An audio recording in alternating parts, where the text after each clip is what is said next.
Gaara was safe. The Akatsuki had taken the Shikaku, but Gaara was safe. That was all that mattered.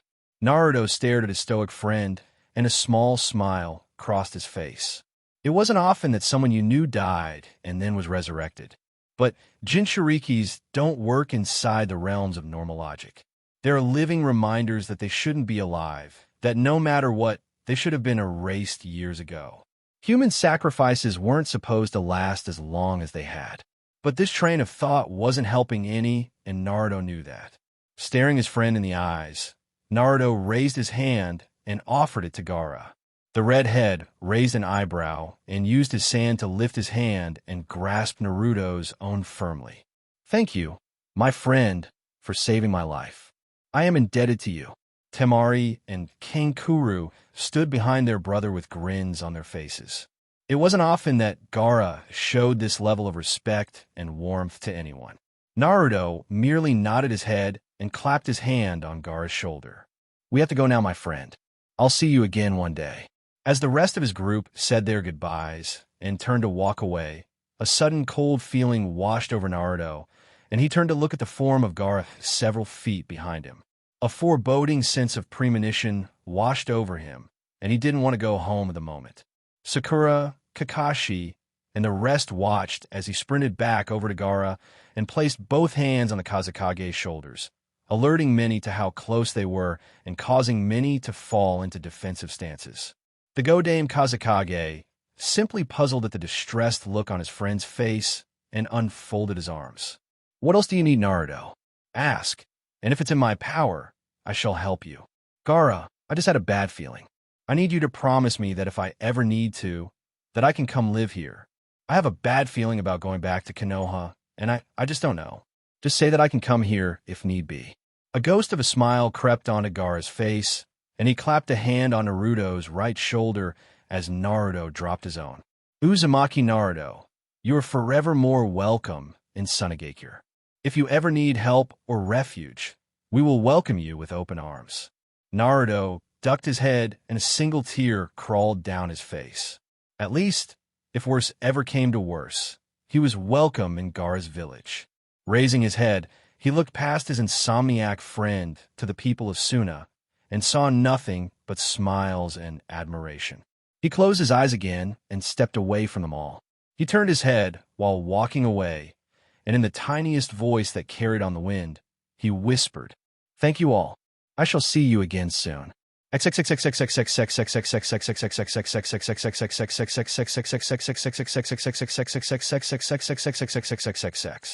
mission to destroy Akatsuki did not go as planned. Jiraiya was able to live, but he lost an arm to pain. Sasuke and his Hibi group had engaged Itachi and had not done very well. The gap between the brothers was still as wide as a canyon. Hibi had run away, carrying their wounded leader, and the Konohanins had not been able to pursue. Their main concern was getting Jiraiya back to the village and having Tsunade fix him up. The mission was a failure. Better to regroup and come out alive than to pursue a foe that could destroy them all. After much fussing and frantic crying from Tsunade over the stupidity of Jiraiya and his condition, the old hermit was fixed up and would be peeping on the girls again within months. Currently, he and Tsunade were sitting in the Hokage office with a very nervous Naruto. Tsunade cleared her throat and got his attention. "Now, Naruto, I want you to know that you're not in trouble. Jiraiya and I have something to tell you that will rock not only your world, but the foundation of Konoha as we know it." Naruto gulped and sat up straighter in his chair. He wasn't in trouble, but this had something to do with him, and he couldn't really see it being a good thing. The shiver he had after they rescued Gaara all those months ago came back full force, and the sense of foreboding was almost overpowering. Everything in him was telling him to bolt, but morbid curiosity wouldn't allow it. Signaling with his hand for her to continue, he readied himself.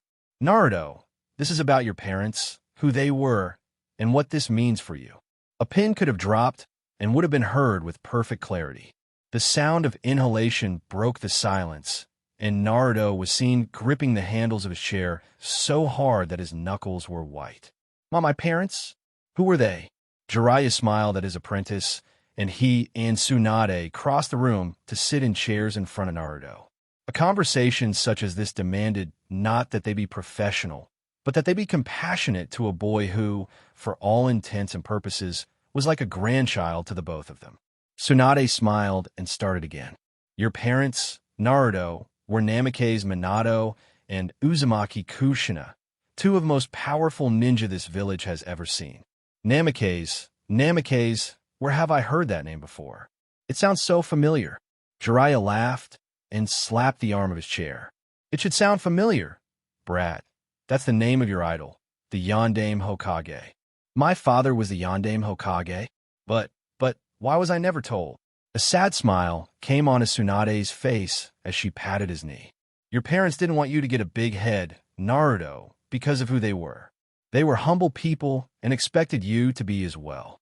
It was your father's dying wish that you be seen as a hero, but we all see how that turned out. Your mother was beautiful, a loudmouth tomboy at heart, but a beautiful person. Despite the way you grew up, Naruto, you're one of the noblest people in Konoha by birth. Then why was I made to live like trash? I could have been adopted or something. Why did I have to be all alone? I don't think they wanted me to be all alone. Jiraiya sighed and sat back in his chair. A proud smile adorned his haggard face. Tell me, Naruto, do you know how you got that name? No.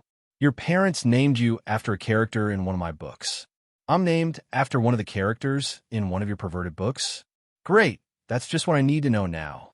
Hey, that's not true. This was an earlier novel of mine that wasn't as well received. Your mother loved it, though. It was a story of a brave warrior who became a hero to his village. In fact, it really resembled your life up till now. I wrote down the Toad Seer's prophecy and didn't realize it. This had piqued both Tsunade's and Naruto's interest, but only Tsunade had the voice to speak. Tell me, Jiraiya, how did it end? I never finished it. The publisher didn't like it, so I only got up to the point where the hero meets the villain pulling the strings behind the scenes, and then nothing. The rest is a blank slate, Naruto. Your future is what you make of it. Do you have a picture of my parents? I want to see what they looked like. The last two of the Sannin stood and motioned for him to follow them. We'll do you one better, Brat. We'll show you your parents' house.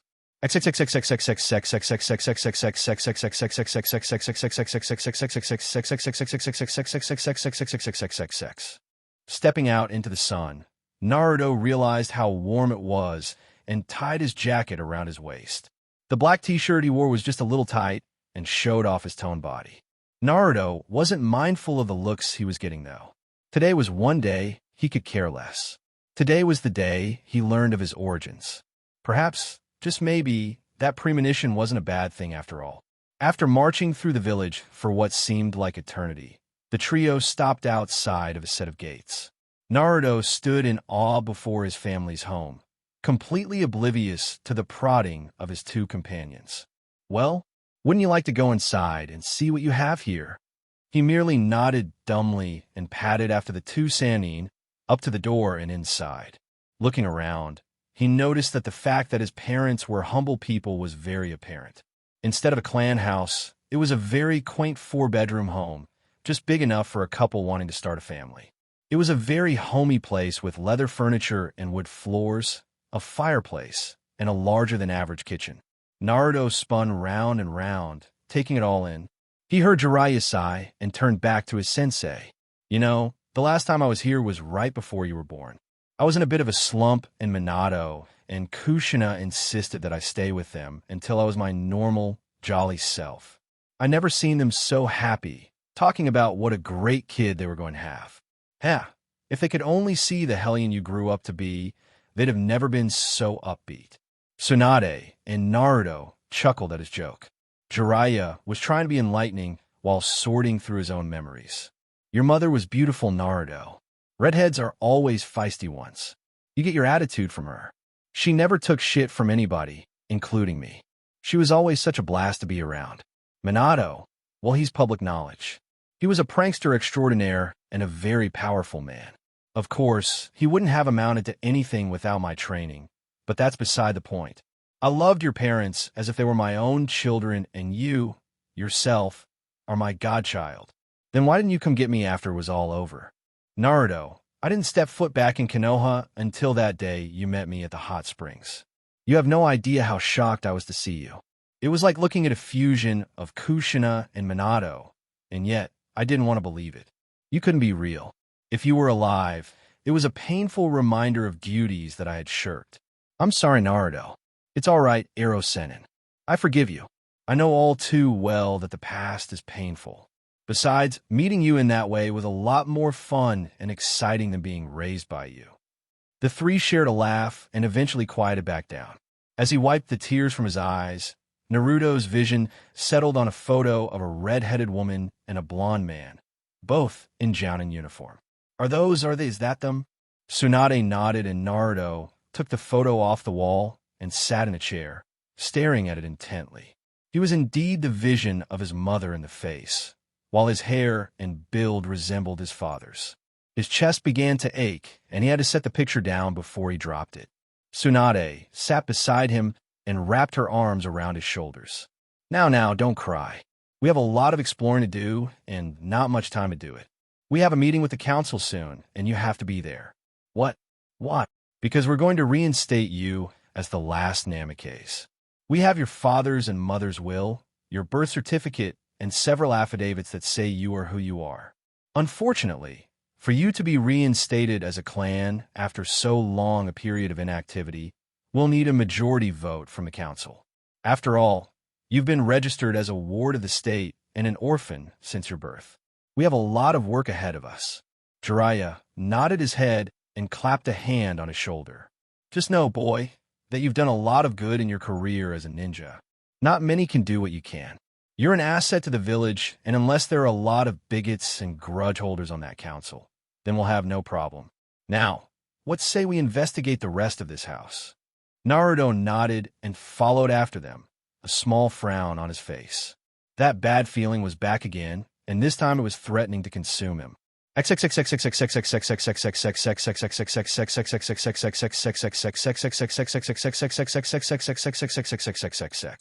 Tsunade had been arguing with the assembled council for a while now, and it was disheartening, to say the least.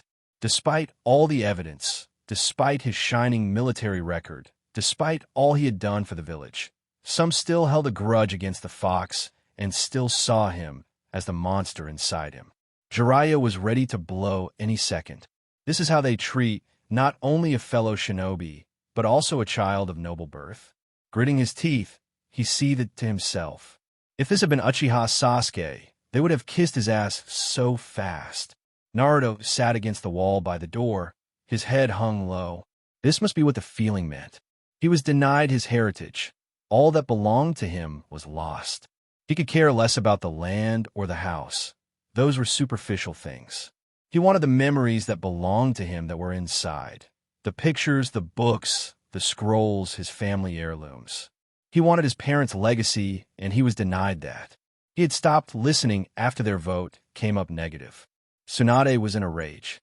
How can you deny him his heritage? He is a ninja of this village, and you can't deny him his parents' things. Hamura pushed his glasses further up on his nose and sighed. It wasn't that he didn't like the boy. He just didn't hate him either. He was completely neutral. But the naruXakus were good people, and there was no sound proof that this boy was their son. He couldn't, in good conscience, let him have something that might not belong to him. Tsunade, what you say is true. We can't deny him his heritage, but there is no proof beyond your word that he even has a heritage. There is simply no way that I can vote for him to receive the holdings of the naruXaku's property, nor can any of the other council members. I don't speak for everyone, but if there were proof beyond a shadow of a doubt, I would be the first to cast my vote for I. So, all you need is proof? That's all. That is all. Fine. I want 1 month. I'll have your proof, or we will never speak of this again, and the naruXaku's estates will be auctioned off. Agreed. Heads nodded, and Tsunade and Jiraiya stormed off with Naruto in tow. Retreating to the Hokage office was the only thing they could do at the moment. They should have known that those idiots wouldn't let it go smoothly. Now all they had to do was find proof. Naruto, however, had had enough of political scheming and stood up, crossed the room, and placed his hands on the shoulders of his 2 older companions. Enough. I see now that I will never reach the heights I want to hear. My dream has always been just that, a dream. But I've achieved a certain goal of mine. I know now who my parents were, and I can live happily knowing that I was a wanted child, that my parents didn't desert me or abandon me. But Konoha no longer holds anything for me. I want to leave Tsunade. I can't do that, Naruto. You'll be labeled a missing nin as soon as you exit the gates. But what if I wasn't a missing nin? What if you reassign me to an allied village? Tsunade sat down behind her desk and folded her hands under her chin. Jiraiya took up his station behind her. You've put some thought into this, haven't you? Ever since we saved Gaara, I've had a bad feeling that wouldn't go away, like something was going to happen that would affect me greatly. I asked Gaara if he would give me a home if I ever had to leave the Leaf, and he agreed.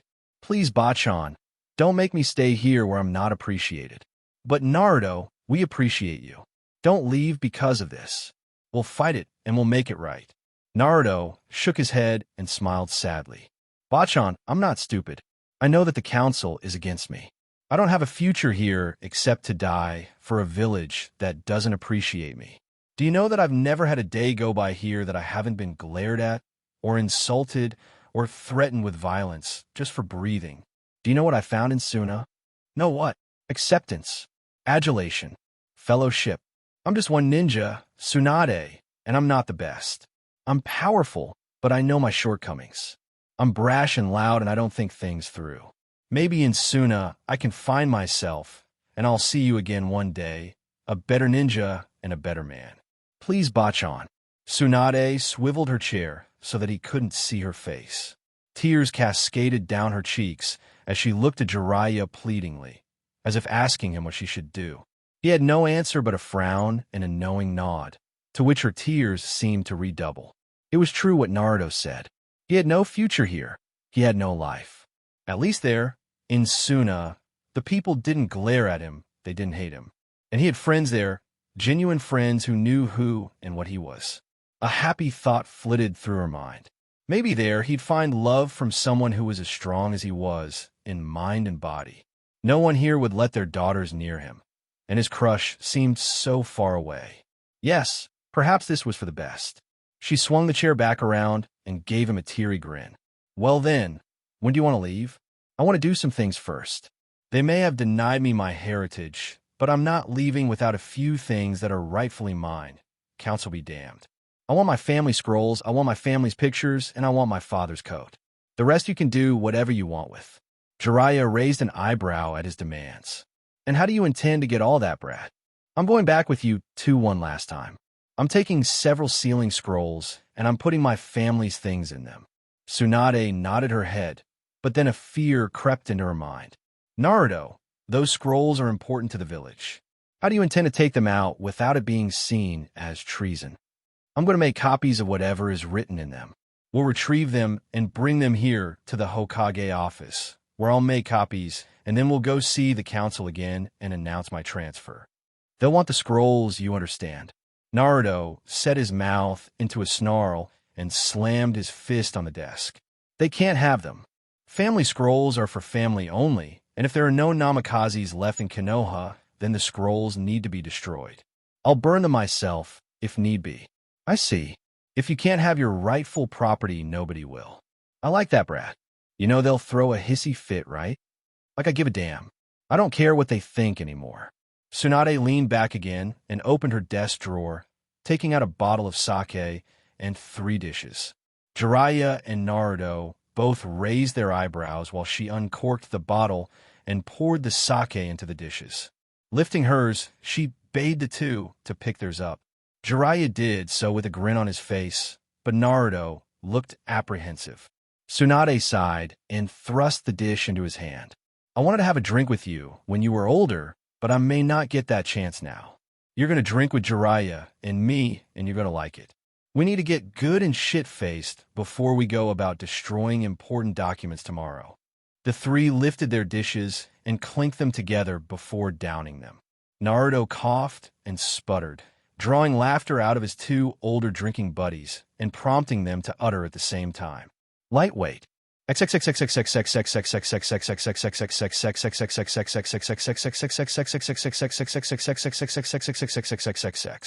The next morning found our trio back at the Namikaze household and standing in front of a heavy oaken door with a red seal on it.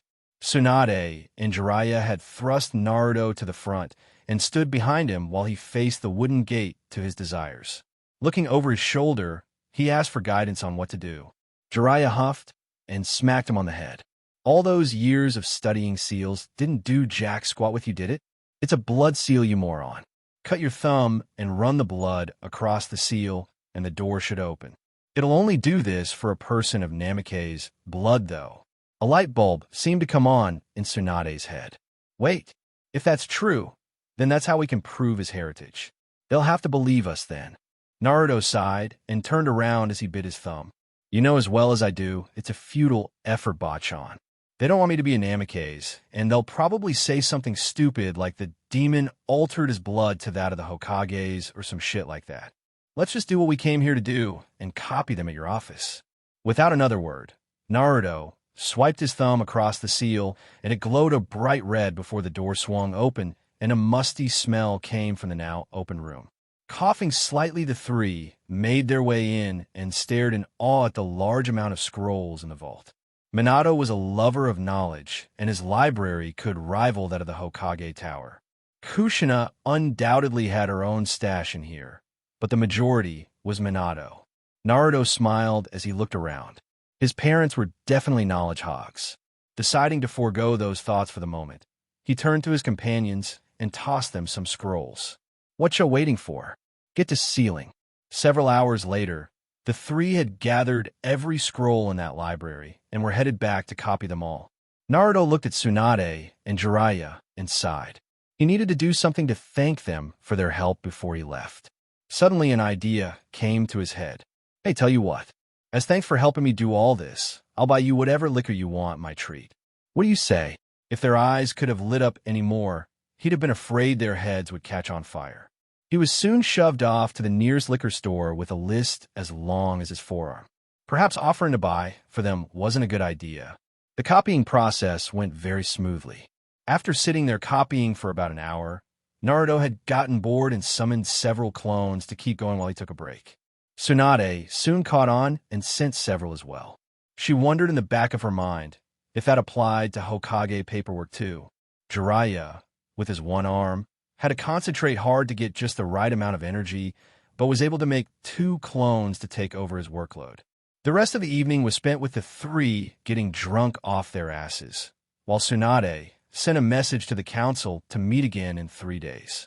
Maybe by then, Naruto would have enough time to look over everything he wanted and get what he needed.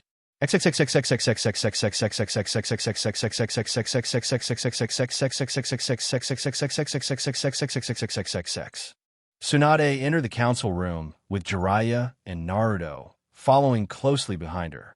This would be a day to remember one way or the other. For one, she was about to send a shinobi to another village without warning, and that was considered poor taste from Kage. The second reason was that she was going to allow said shinobi to destroy documents that could prove potentially useful to Konoha, and that definitely wouldn't sit well with the council. The third was that she had invited all of Naruto's friends to sit in on the proceedings, an unheard of thing in the history of Konoha. Seeing that everyone was getting restless, she started the meeting. All right, everyone, thank you for coming.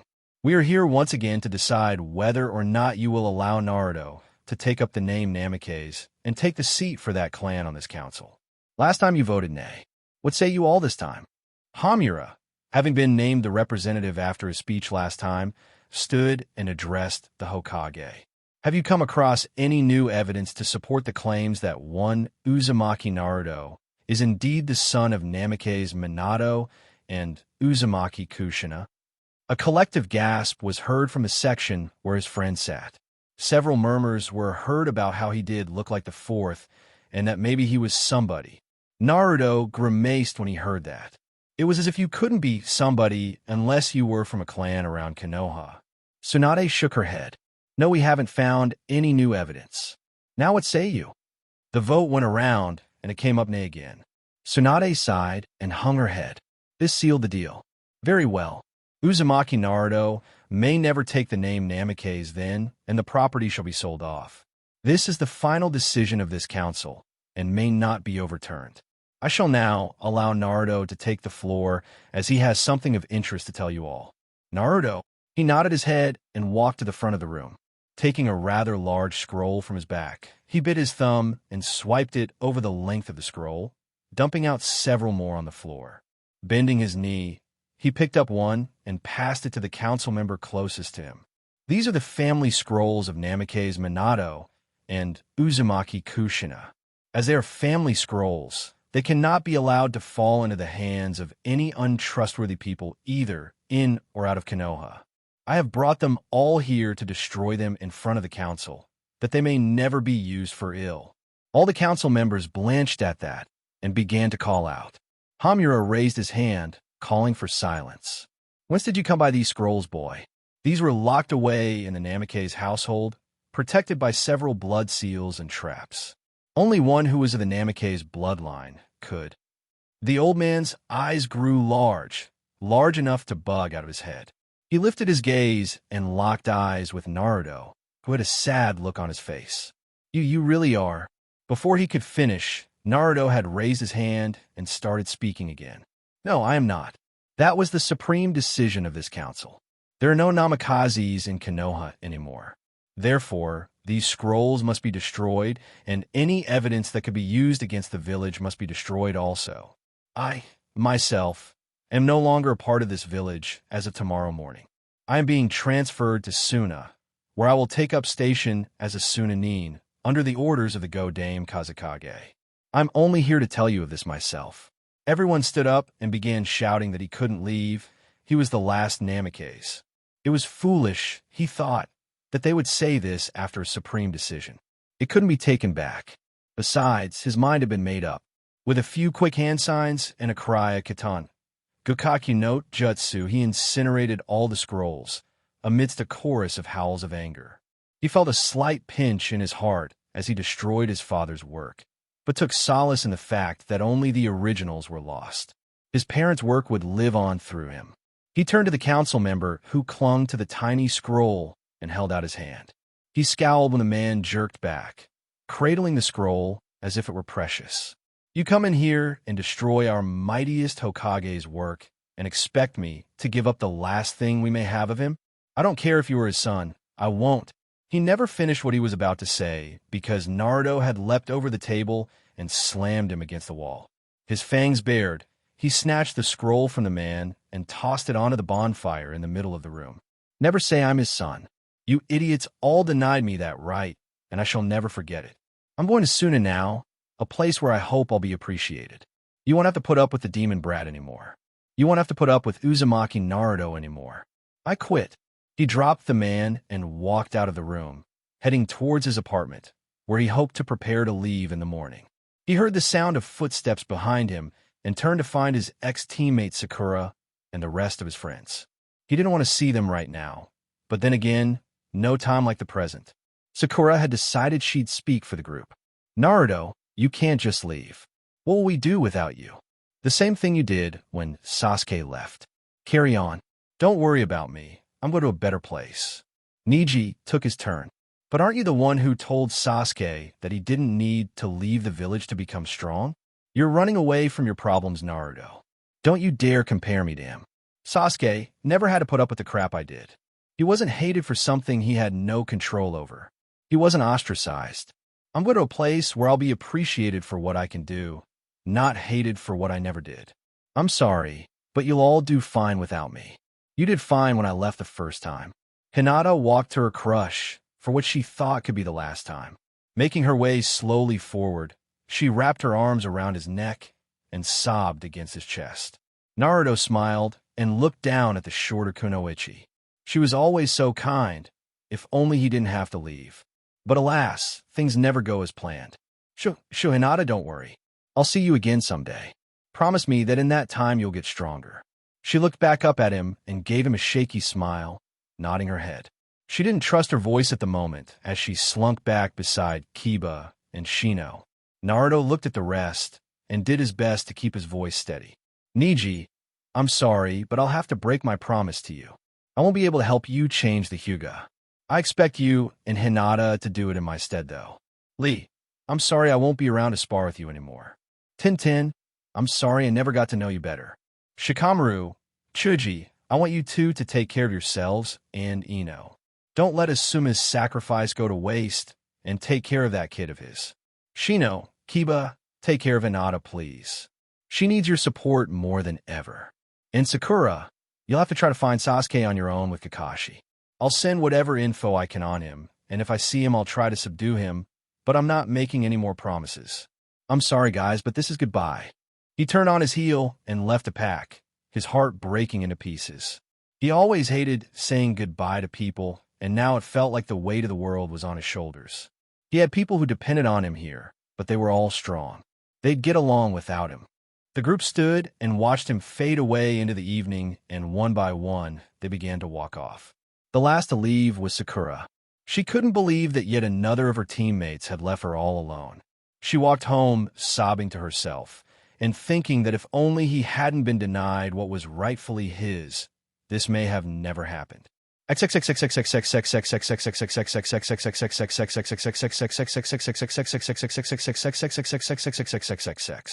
Naruto stood at the gates at sunrise, eager to begin his journey. Beside him stood Tsunade and Jiraiya, the only ones to come to see him off. Jiraiya had given him the last book of his series and made him promise to read it when he got a girlfriend. Naruto made a silent promise that if it was any good like the old pervert said, he might buy them all. Tsunade had nearly broken down in tears and hugged him until he turned blue. She was sniffling and hiccuping the whole time, and it took Jiraiya grabbing her ass to make her let go. She turned and glared at the one-armed man, promising pain later. Looking back at the young man before her, she smiled one last time and gave him a kiss on the forehead. That was for good luck. Now, you let us know when you get there, right? Of course. I'll have Gaara send a messenger bird. Are you sure you don't want us to notify him beforehand? Yeah, I want this to be a surprise. Well, I better go. Naruto turned to walk away before he remembered the one thing that he had promised to do. Oh yeah, Ero-Sennin, I need you to do me a favor. And what's that? I don't think I should have the Toad contract anymore. After all, it's a Konoha contract, and it needs to stay in Konoha. That's not up to me, kid. That's up to Gamabunta. It's his contract. Well, we better take care of this right now, then. With a quick cry of Kuchios no Jutsu, the chief Toad appeared. I don't see any danger. Why was I called here? Down here, chief. Uzumaki. What do you want? I need to cancel our contract. I'm leaving Konoha. If Gamabunta could have looked any more surprised, it would have been comical. He merely looked at the boy with hurt in his eyes and asked the inevitable question. Why? Because I'm not appreciated here. I'm leaving, and I think it's dishonorable to take a Konoha contract with me. I'm sure Ero-Sennin can find a suitable replacement. Gamabunta's gaze turned sad, and he knocked his pipe out on the ground. There are many like you, kid. And you're right. I did agree to serve those who serve Konoha. No way I can convince you to stay. I'd rather you be my summoner than one who is unworthy. Sorry, chief, I can't. I have to do this. I'm really sorry that we never had that drink either. Tell your kids I'll miss them, okay? I will. And Jiraiya? This boy's replacement better be as good as him or you're toast. Goodbye, Naruto. I'm glad to have met you. Your father would be proud. With a large puff of smoke, Gamabunta disappeared, and Naruto ducked his head to keep the tears from flowing. The Toads had been a part of him since he was 12, and it hurt to cancel his bind with them. Jiraiya put his arm around the boy's shoulder and gave a reassuring squeeze. Don't worry, brat. I'll make sure it ends up in the hands of someone who deserves it. I'll miss you, boy. I'll miss you too. You'll always be my favorite godparent. Jiraiya choked on a laugh and stood back, wiping the tears from his eyes.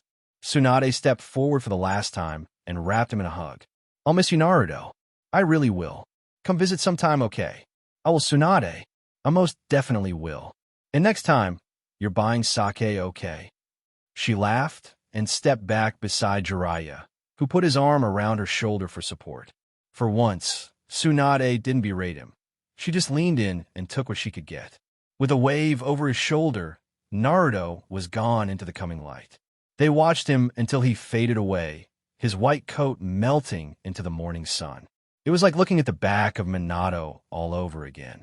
Tsunade wiped away one last tear and looked up at Jiraiya, who looked down at her with a smile, which quickly faded as he saw her feral grin. Now, then, what have I told you about grabbing my ass? As Naruto jogged on, he kept thinking he heard the screams of a pervert in the distance. The thought brought a smile to his face as he marched on to his new home. Hopefully, some things would never change. As Naruto trudged along the path, his thoughts went back to what he had learned earlier that week.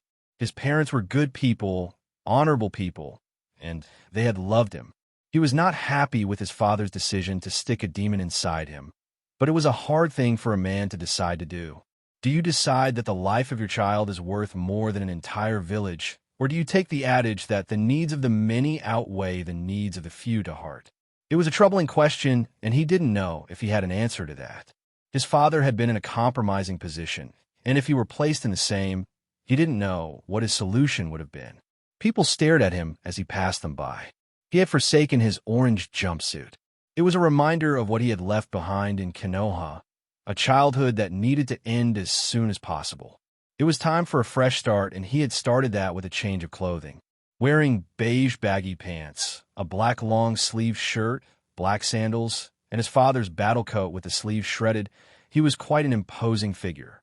The tall collar of the coat shielded him from prying eyes somewhat, and for that he was grateful.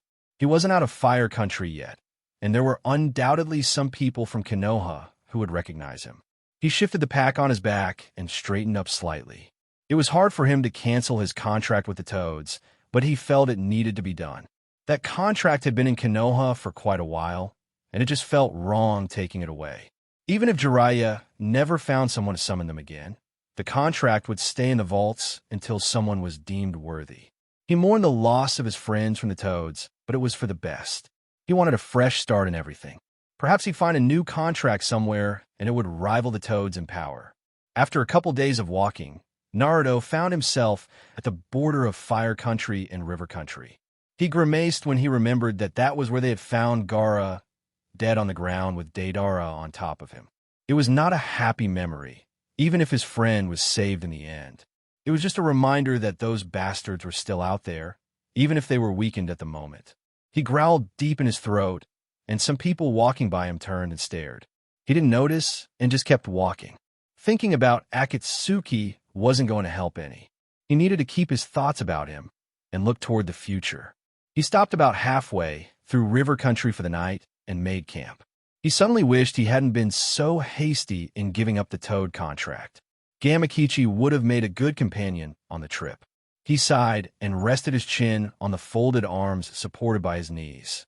He hoped that his new life in Suna would be a happy one. At least he already had some friends there to make the transition easier. But going from an environment full of life and flora and fauna to one filled with never-ending sand and wind was quite a system shock. He stared into the fire and watched as the flames crackled and danced. He'd done so much in the past few days, and it made his head spin. Deciding to try to bore himself to sleep, he summoned one of his mother's scrolls and began to read. Several hours had passed, and he still wasn't asleep, but that was more from excitement than from a need of rest. This particular scroll was all about his mother's gardening ability. So that was where he got his affinity for botany. She had several tips for dealing with several different types of plants. He was intrigued with the idea of imbuing plants with chakra to make them grow and sending chakra into the ground to make grassy patches.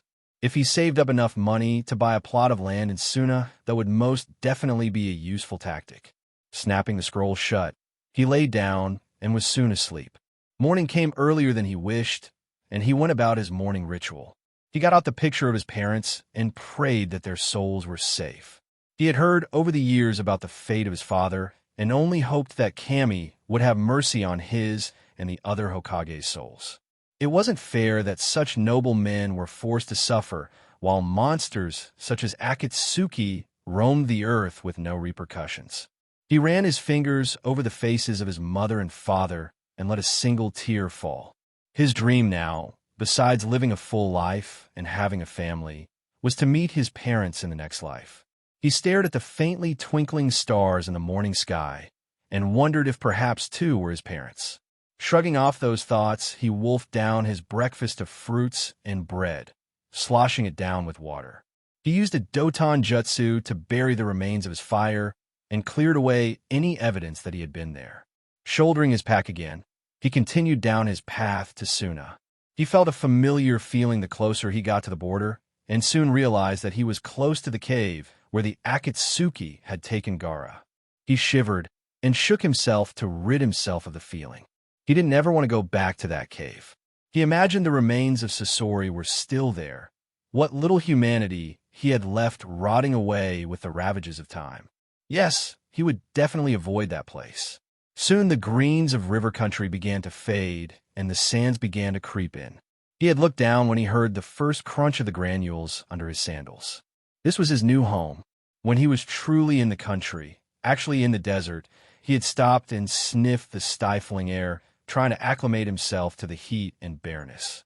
He would definitely have to try that gardening method of his mother's. For the moment, though, he didn't want to be caught in a sandstorm, and Sunagakure was a few hours away. Channeling chakra to his legs, he crouched low before springing away across the desert, the sand behind him lifting in a wave before settling back down, as if he'd never been there.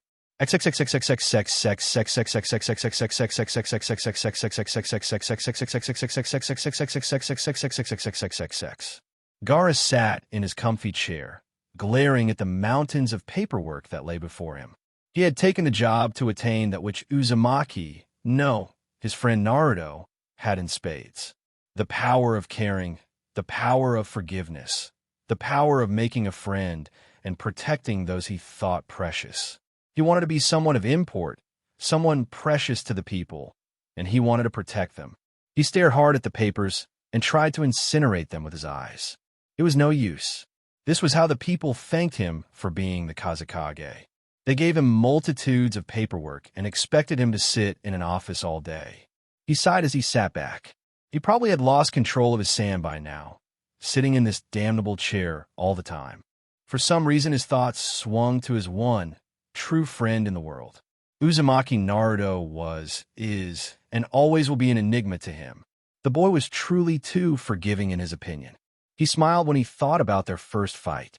He had never seen such sadness and understanding in someone's eyes as he had then. It made him happy that he had found someone such as himself, and sad at the same time that someone else carried a burden such as his. The boy had saved his life twice now, and he was eternally in his debt. He hadn't heard from his friend in quite a while now and was wondering how he was doing. He was just about to pick up his pen and return to his paperwork when a Chunin burst through the door, looking quite distressed. Gaara looked up slowly, as intimidating as possible, and gave a long, drawn-out yes. Kazekage-sama, there's someone heading our way from the river country border. And? People come from that direction all the time. It's probably a traveler. They're traveling at a very high speed. Probably just a courier ninja. Nothing to worry about. They're kicking up the sand behind them in waves, like a boat breaking across water. Perhaps I should have a look after all. Temari and King Kuru stood on the wall beside the entrance to Suna and stared out over the desert. Whoever was kicking up that much sand had to be extremely quick and powerful. They weren't normal, that's for sure. There was no mention of a messenger coming, nor was there any indication that their allies were in trouble. Their heads turned as one when they heard the swishing of sand and found their younger brother stepping out of a small whirlwind. He crossed his arms in his favorite pose and walked between them. What's the damage? Temari smiled at her little brother and looked back to the wave of sand getting closer. No damage. We just don't know what or who the hell that is. It's not a courier ninja. I've never seen one who could kick the sand up like that. The only people I can think of fast enough are Rock Lee or Mato Guy, and only after they've opened the gates. Kankuru smirked and started to undo the scroll on his back. Nah, we'd have known if it was them. You can see that godforsaken spandex from miles away. This guy's wearing a white coat with flames. He has blonde hair, and he's about your height, Gaara. Gaara stood and thought hard. Blonde hair, huh? There weren't many friendlies he knew of who had blonde hair, and less who were male. That only left one person. His siblings watched with their eyes growing wide as that maniacal grin splayed across his face. They hadn't seen that look in quite a while. In fact, for Temari, the last time was with, I shall go down and greet our guest. Tell no one to interfere. Before they could protest, he was gone in a whirlwind of sand. Temari looked at Kankuru and shrugged. You'd think those two could greet each other without trying to kill one another at least.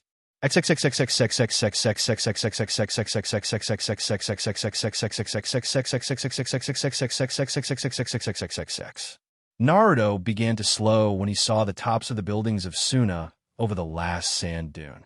He knew he was traveling fast, and if he didn't want to slam into the walls around the city, he needed to slow down or they'd be scraping him off.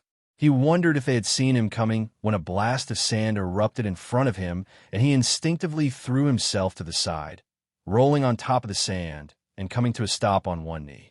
He chuckled and stood in a defensive stance. Appears Gaara couldn't wait to see him. His red-haired friend stepped out of the fountain of sand with his arms crossed and that alarming grin on his face. Naruto sighed and stood straight up. Can't we greet each other like normal people? With a handshake or a hug? You don't have to showboat for the people of Suna. You are the Kazekage after all. Gaara's grin only grew wider, and a playful glint came to his eyes that not many saw. We aren't normal people, Naruto. And besides, this way is more fun than a handshake. Naruto nodded his head and took his stance back up. He was going to lose here, more than likely. After all, the desert was a part of Gaara. He had all the ammunition in the world here. Sighing, Naruto formed his favorite seal and went after his friend.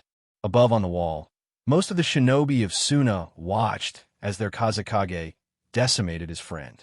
Kankuru and Temari chuckled and outright laughed as Gaara flipped Naruto into the air and played with him like he was a ball. They admired the boy for not allowing his demon to come into play. If he had, the fight would have been over before it started, and even Gaara knew that. But the two were just playing, and that was evident, since Naruto managed to get in a few glancing blows. Temari heard a kunoichi beside her side dreamily and turned her head to the young girl. Something wrong? Of course not, Temari-sama. I was just thinking that the Kazekage and that other guy are very handsome. Temari cocked an eyebrow and looked back out at the two flipping around. Well, the blonde was flipping around. Gaara was just standing there, although she knew he was enjoying himself. What makes you think the blonde is handsome? I can't even really see him from here. His build. He's average height, but he has broad shoulders and an athletic build. Not too big, but not too small. Besides, neon blonde is a very exotic color for hair.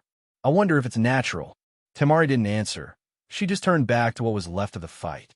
Gaara currently had Naruto upside down by the ankles and was talking to him face to face. From the easily seen grins on both their faces, she could tell that they were having a pleasant conversation.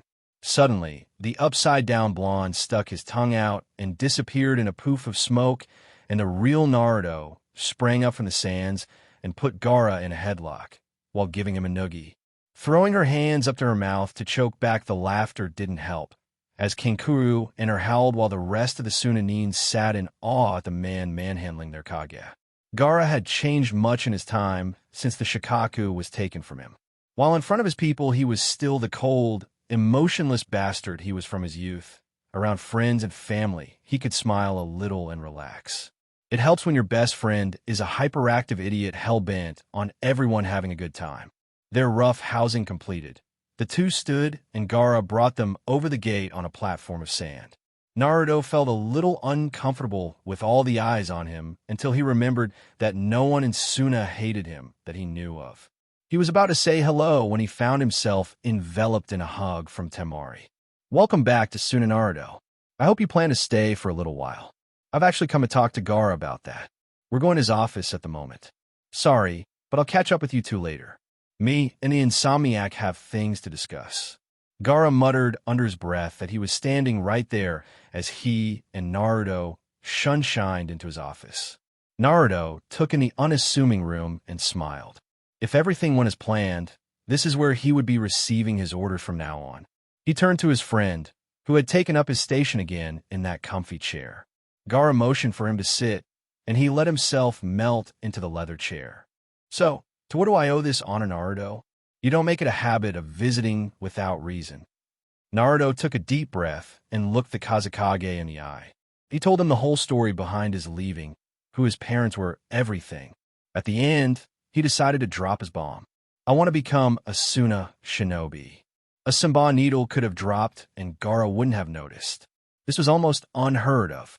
A Konoha nin willingly coming to Suna was a genuine surprise. Of course, his natural curiosity was piqued. What? The council denied me my heritage and birthright. I couldn't live there anymore, and I remember you saying that I could come here anytime. I want to be a ninja under your leadership. But what if you dream? Does Tsunade know of this? Why here? Yes, Tsunade knows. She signed my release forms. I need your approval, though. I'm still a Genin after all, and that rank would carry over here.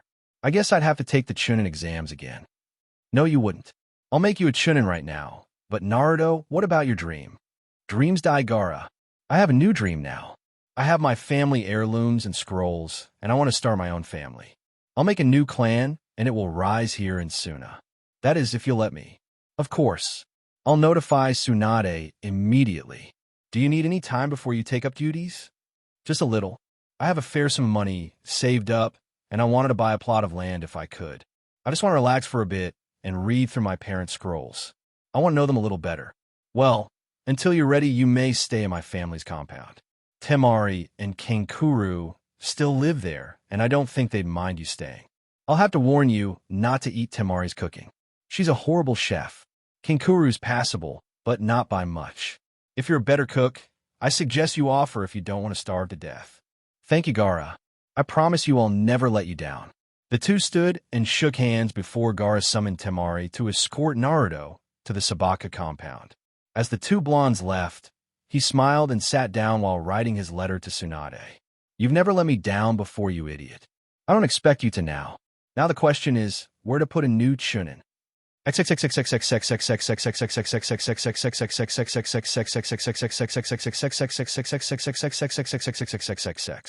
Temari kept cutting her eyes to the man walking beside her. She couldn't help but appreciate his looks once he was out of that jumpsuit. The coat definitely made him look familiar, like she'd seen him in a book somewhere. She couldn't put her finger on it, though, and it bothered her. Her analytical mind just couldn't let go of a puzzle, and Uzumaki Naruto was definitely a puzzle. So what's it like at the Sabako compound? She nearly didn't hear him. She was so lost in her thoughts. It's all right. I have to put up with Kankuru and his puppets, but other than that, it's nice. Gaara takes care of us. We never want for anything. I see. How are you and Shikamaru doing? Temari narrowed her eyes and turned to face him, making him stop. Putting her hand on her hip, she shifted her weight to one leg. There is no me and Shikamaru. He's a competent person, but he's not boyfriend material. Hell, you're more boyfriend material than he is. They walked on in silence for a few minutes, but Naruto's prankster side couldn't let something like that slide. Boyfriend material, huh? Maybe I'll take you up on that later. The rest of the way was filled with a sputtering Temari trying to regain her dignity, while Naruto laughed his ass off. He was going to have so much fun with the Sabacus. They were way too uptight. Temari ushered him into his room and shut the door after him, after giving him a hug and welcoming him to his new home. She left with a smile on her face, muttering about blonde idiots. Naruto sighed happily and looked around his room. Home, sweet home.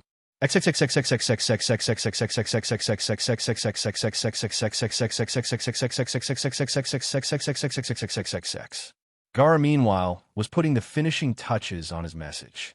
He looked it over and nodded to himself. Yes, that would do nicely.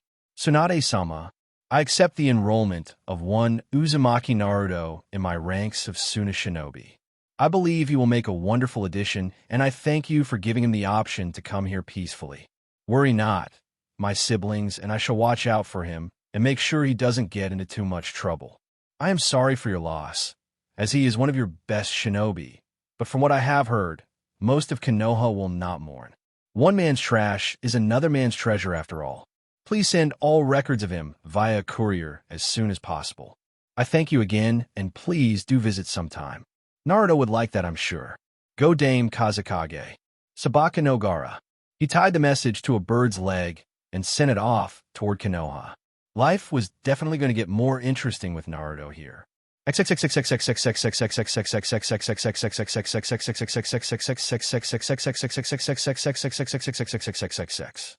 Temari walked down the street, back to the Kage Tower, she kept thinking over what Naruto had been picking on her about. She had never really had a boyfriend. All the guys in Suna were too scared of her and her brothers to ask her out. Besides Shikamaru, who was a total lazy ass, and Naruto, there weren't many who weren't afraid of her family. As she climbed the stairs, she thought it wouldn't be a bad idea to take him up on his offer, even if it was jokingly. She'd have to let him get settled in first, but then she'd spring her trap. As a fellow wind user, he'd be fun to train with, and she'd heard through the grapevine that he had imbued a powerful jutsu with wind manipulation. Yes, she'd definitely have to train with him. As she stood before the door to Gaara's office, she smirked as she had a brilliant stroke of genius. This teach that little asshole to make fun of her. She stepped inside and smiled at her brother, who knew immediately from that mischievous look that someone was in trouble. "Brother dear, I have an idea as to what to do with our new chunin.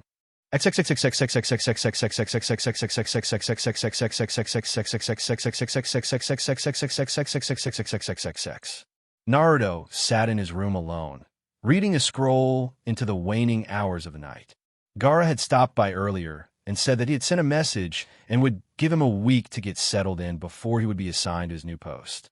This gave Naruto plenty of time to read up on the history of his folks and get situated to Suna.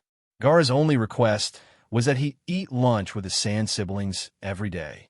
That wasn't a bad condition. He liked Gaara's family. Temari could be scary, but other than that she was a cool chick. Kankuru was a prankster at heart like he was, and the two got along splendidly. He sat against the wall and read further into the scroll. His parents didn't really write much about themselves.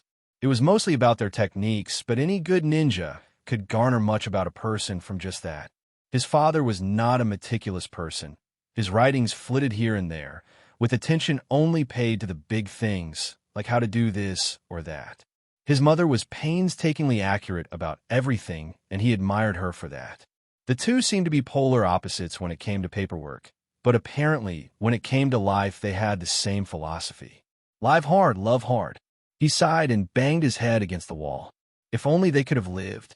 The next morning found Temari waking up to a wonderful smell. She didn't think about what she was wearing, as she and Kankuru were the only ones in the house. She had forgotten about Naruto overnight and walked into the kitchen wearing only an oversized t-shirt and her panties. Eyes half-lidded, she yawned and stretched as she said good morning to the shape at the counter. When she didn't hear the familiar grunt of her brother, she cracked her eyes a little wider, and they flew wide open when she saw who was cooking. Clad only in boxers and a muscled shirt was Naruto, flipping pancakes on his griddle and bacon frying in another. The two stood dumbfounded, just staring at each other. Temari, admiring his well-toned body and unnatural tan, liking the way his hair hung limp without a headband and the way the whiskers on his cheek made him seem feral. Naruto stood admiring those legs of hers, well defined and toned, and thinking that her chest must have gotten bigger since he last saw her. He cocked his head to the side, completely oblivious to the fact that he was staring, and drank up her face. She was definitely cute, although she could be bossy when she wanted. They would have stood there for quite a while until a gruff voice came from behind her. "You're burning breakfast, Naruto. Pay attention." Temari put some pants on. Temari looked down at her attire and shrieked before rushing back upstairs to get dressed. Kankura looked at Naruto's blushing face and died laughing.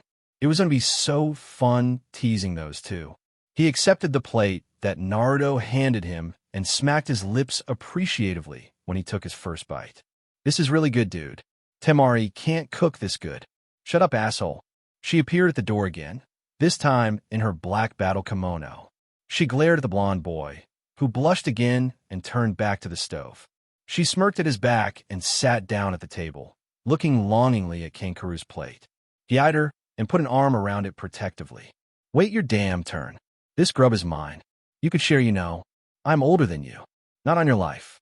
This guy's cooking from now on, and I ain't giving up my portions. It's way too good. You guys are embarrassing me. Here, Temari. Sorry about earlier." She waved her hand dismissively and took a bite out of the pancake. She chewed slowly as he stood by, waiting for her reaction. She sat her fork down and turned to him. "This is without a doubt The most delicious thing I've eaten in quite a while. Bravo, Squirt. Naruto growled at her, his elongated fangs showing. You know, I'm not 12 anymore, and I'm just as tall as you. Don't call me Squirt. I will if I want. Besides, you have a meeting with Gaara later on today. Your new assignment, if I'm not mistaken. Congratulations on making Chunin, by the way. Thank you. I'm a jounin, you know. I still outrank you. Just eat your damn pancakes. King Kuru looked back up from his bacon and smirked. Oh yes, this would be so much fun.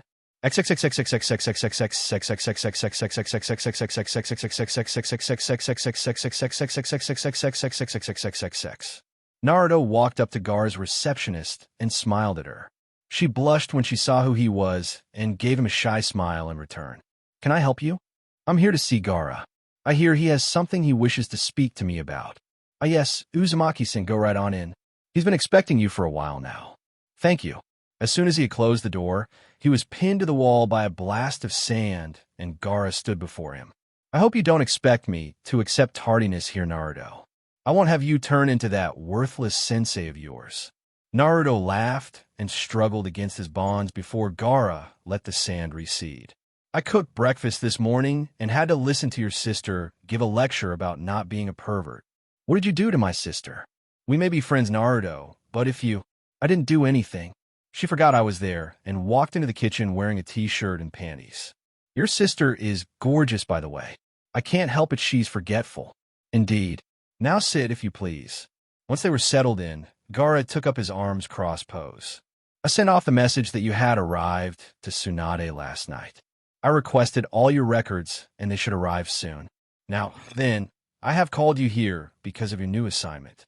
One of our Chunin has been reassigned to a new post, and I have need of your services in his stead. Do you accept? Of course, Gaara. Just tell me what I need to do. The former Jinchuriki smirked and stood grasping Naruto's hand in a firm shake. I knew I could count on you, Naruto. You will report to the academy starting next week to begin your new assignment. And that would be, why, sensei to the new academy students, of course. Naruto's eyes went wide, and he opened his mouth as if to scream, but nothing came out since Gaara clamped his sand over the boy's mouth. After several seconds of struggle, Naruto sighed in defeat and his shoulders slumped. Gaara let the sand recede, and Naruto glared at him. I really hate you, you know that? What makes you think I'll be a good teacher anyway? You have the skills, you just need to apply them accordingly. Don't worry, it's not forever, just until I find someone more suitable. Here's a folder of all the information you need. I suggest you study up and get ready. Dismissed. Naruto grabbed the folder and stomped out of the office. Gaara smirked when he picked up the mumbled curses coming from his friend. The children would truly have an interesting year with their new sensei. Naruto sighed for what seemed the millionth time that night. He'd been going over the files of the students and what was expected of a Chunin teacher for a couple days now, and he was not happy. The students were fine. He'd get to know them later. It was the class curriculum that bothered him. It seemed that every hidden village insisted on teaching history and other book-related topics over practical things. He scowled and leaned against the wall. He was going to change that with his class. Consequences be damned. Knowing that you were responsible for teaching children how to be ninja, even if it was just the basics, was a huge burden. He wouldn't send them off half-cocked. He looked around at all the scattered files and picked up one of particular interest. It was the requirement for the graduates. Same as Konoha. Hinge, Kawarimi, Bunshin. Despite their boast of quality shinobi, Suna had low starter standards like their ally. True, their numbers were lower because only the best of the academy were accepted, but his class wouldn't be like that. Pulling out a blank scroll, Naruto began to scribble furiously on the parchment. His class plan would break rules and tear down barriers, and if Gaara didn't like it, then let him try to stop him. Uzumaki Naruto always proved his detractors wrong.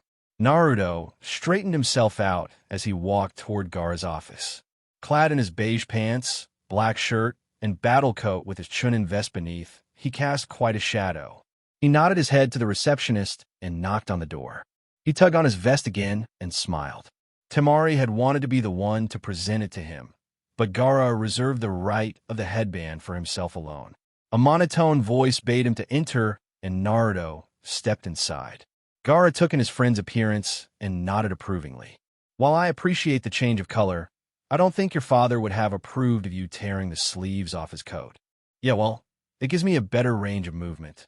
Besides, a sleeveless trench coat looks cool. Gaara sighed and walked around his desk. He presented Naruto with his headband and bowed to him. Naruto took it with a smile and bowed to his friend. The two straightened up and each took a chair.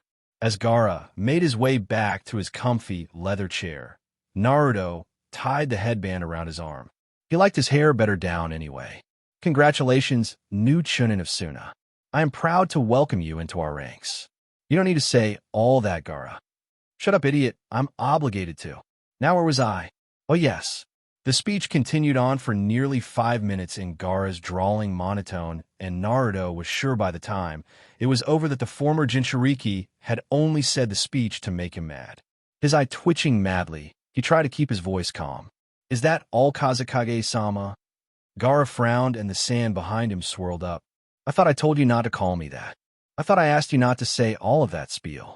Yes, well, that is my right. On to other topics. I assume you are prepared for your class. Yes. You've read the curriculum? Read the files on your students? Yes. I can trust you not to teach them frivolous things like that, Oiroke. No jutsu of yours. They're children, Gaara. I wouldn't teach kids that jutsu. Not what I heard. All right then. Chunin Uzumaki, welcome officially to the Suna ranks. And Godspeed and good luck with those little brats. You're going to need it. Gee, thanks. Well, I gotta go. I'm fixing dinner again tonight, and I've got to get to the market. You're fixing dinner? MMHHMM. I'll be over later. See you then.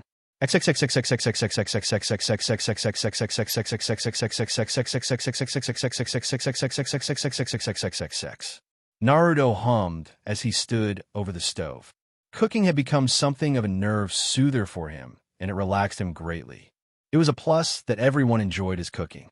He tried some of Temari's fare and ate it politely, not wanting to hurt her feelings. Kinku, however, did not share his tact and ended up being brained by a frying pan. Poor Naruto had to run damage control between the two the rest of the evening. No wonder Gaara used to be homicidal. Naruto tensed when he felt someone lean over his shoulder, but eased up when he saw the golden tresses of Temari. Whatcha cooking? Naruto shrugged his shoulder to get her away and pushed her back with his free hand. None of your business. You'll find out when dinner's ready. Aw, but I want to know now. Well, tough shit. I'm not spoiling the surprise, but if you keep bugging me, I won't make dessert either. The blonde beside him disappeared immediately. She absolutely adored the desserts Naruto had made in a short stay at the compound, and had put a whole cake away by herself. She complained of an aching stomach the next day, and Naruto berated her for being such a pig, earning him a knock on the head from her battle fan. Oh well, it was all in good fun. Staying with the Sand siblings was a real riot.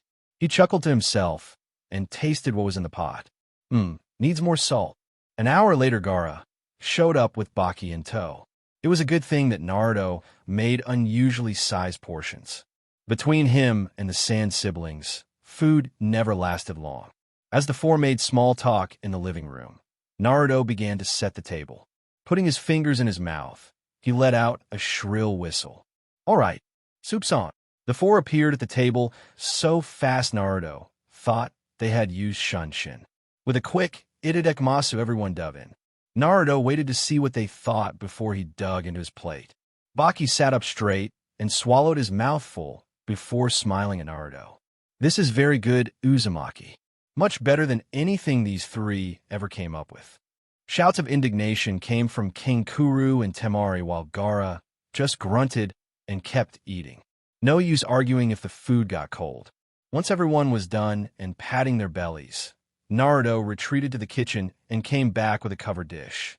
Temari was literally bouncing in her seat from anticipation. Naruto pulled the cover off the dish to reveal a double chocolate cake. Temari was practically foaming at the mouth. Gaara looked over at her and sighed. Temari, close your mouth. You're drooling everywhere. Naruto just laughed as the kunoichi wiped her mouth off and held out her plate for a slice of cake. He cut her a generous portion and watched her dive into it. The others were no better, though, except for Baki, who kept some dignity while trying to shovel it in as fast as he could. Gaara, you're the Kazekage. You shouldn't eat like a pig. It sets a bad example for those of low station like myself. I'll remember that when you have to come up with extra curriculum for the children. Perhaps table manners would be a good subject. Perhaps. Dinner passed without much more incident, and the five found themselves in the living room, passing around a sake bottle. Baki took a strong swig and passed it to Gaara, who declined and passed it to Kankuro. Baki stared at Naruto for a moment before speaking. So, Uzumaki, any idea how you're going to teach all those brats? I do actually, but I'm not going to tell what my lesson plan is. I want my class to be unprepared for what I have in store for them. They'll find out in 2 days what kind of teacher I am. Temari took a swig and passed it to Naruto. So you won't tell us anything? Not even a little hint. Naruto smirked and took a swig before passing the bottle to Baki again. I'll just say that my curriculum will be as unorthodox as I am. We need ninja here in Suna, but more importantly, we need quality ninja. I intend for my entire class to pass. Gaara stared at him incredulously before snorting. I've heard that claim before, Naruto, and believe me, that's a dead wish. It won't happen. I know what the requirements for Genin are, Gaara. I intend for my class to surpass those standards. That's all. The other four stared at him for a second before going back to their drinks. Baki took a huge swig and sighed heavily. That'll be the day.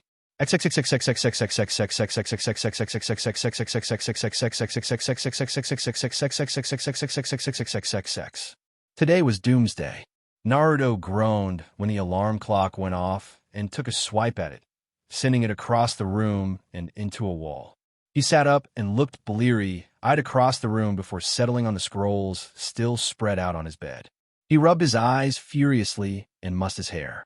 Growling, he got out of the bed and set the alarm clock back on the bedside table.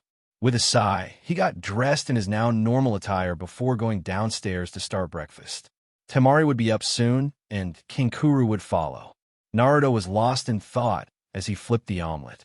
He was no genius, and he'd accepted this role without any prior knowledge of what to do. Flying by the seat of his pants worked in battle, but in a classroom structure was the watchword. He'd have to hope that what he was going to do wouldn't be frowned upon. He didn't like the idea of parents or an angry Gaara try and kill him. Temari came in and said good morning. Naruto waved at her and set her omelet on the table, before turning back to fix another for Kankuro. If bad things happened, then bad things happened. Naruto would make no excuses for what he was about to do to those children. He'd seen too much in his short life. He was 16 years old and was going to teach children just a few years younger than he. They couldn't understand what he had experienced in life, the solitude, the loneliness, the pain, the sadness. But he'd make them understand. Those kids would leave his classroom, not as he had left his, a stupid, simpering little fool. They'd all leave shinobi of the highest caliber, or none of them would graduate at all. Kankuro stumbled in and grunted. Naruto sat his plate in front of him and began his own omelet, still lost in thought. Temari had watched the boy from the moment she entered the kitchen.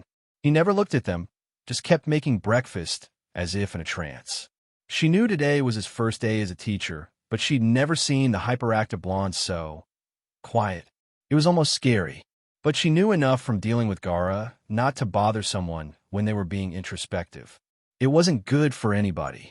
She wanted to say something bad, but when the blonde dropped his plate on the table and ate absent-mindedly, she knew it wasn't her place. Kankuro glanced across the table to his sister and nodded his head in Naruto's direction. She shook her head no. She wasn't going to interfere. Kankuro sighed and sat up straight. Naruto, what the hell's with the long face? The blonde looked up and gave the puppet master a confused look. What's the deal, man? You nervous? Who wouldn't be? I don't know what I'm getting myself into. Hell, I don't even know if I'm good with kids. Temari pushed her plate away and looked into his eyes. You'll do fine, Naruto. I know you can do it. For some reason, that settled him down some. He felt more at ease. He gave her a shaky smile and returned to his meal with more gusto. The siblings looked at each other and grinned. He'd be fine.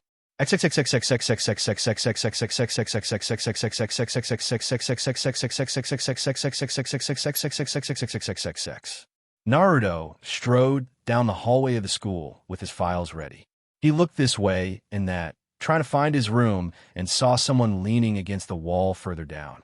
Upon getting closer, he saw it was Gaara, leaning outside his class door. The redhead looked at him and nodded. "Good luck, my friend. Don't let me down. I expect big things from this class." "Why? Because I'm so awesome."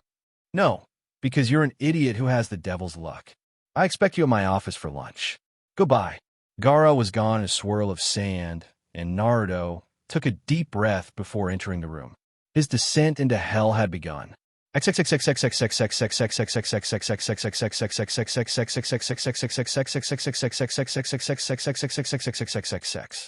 children were all hyped up today. They were getting a new sensei. Some had heard that he was a badass jounin who had been hurt and was on sick leave. Others had heard that he was a missing nin from another country that Kazekage-sama had convinced to become a Suna nin. Others had heard that it was a beautiful kunoichi who was as deadly as she was good-looking. None of them were even close. They all looked up when they heard the door latch turn. The room grew quiet as the door opened, revealing a teenager clad in beige pants, a long-sleeved black shirt with a chunin vest over it, and a sleeveless white trench coat with red flames around the bottom. The boys all stared in awe at how young he was. The girls blushed at his looks. The blonde hair was a rarity in Suna. Only Temari-sama had blonde hair, and it wasn't that blonde. It seemed to fall about his head in a haphazard way, and yet framed his face perfectly. Everyone wondered why he had scars on his cheeks, and just who he was. They'd never seen him in the village before. They watched as he crossed the classroom and stopped in front of the desk, dropping the files on top before turning and hopping up to sit on top of the desk with his legs crossed and his hands on his knees.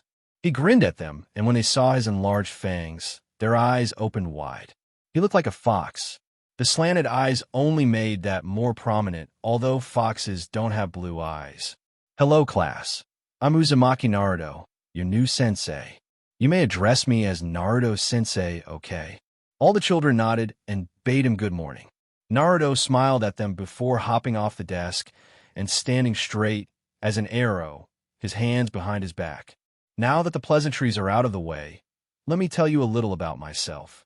I am the Jinchuriki for the Kyubi no Yoku. I have a fox demon inside of me, just like Kazekage-sama had inside of him. Before any of you freak out, I have the situation under control. I just want you to know that so that if any of you are going to make this a problem, leave now." He paused to see if any would leave. None did. That was a good sign. Good. We might work out all right after all. Tell me, what are the requirements to be a genin of Suna? A small girl raised her hand. Naruto nodded for her to speak. To do the hinge, Korimi, and Bunshin, and also pass a written test. Naruto nodded, and the girl sat down, pleased with herself. That is correct. That is Suna's graduation exam. But it is not mine. The kid's eyes flew wide open, and their ears perked. I don't merely mean to make you genin. I plan to make you ninja. Fully functioning ninja by the time you leave this classroom. You in the front row. What is in that textbook? History, sir, along with theories on the lower-level jutsu. Give me that. The student walked forward and handed Naruto his book. He flipped through it, made a disgusted face, and tossed it on the floor.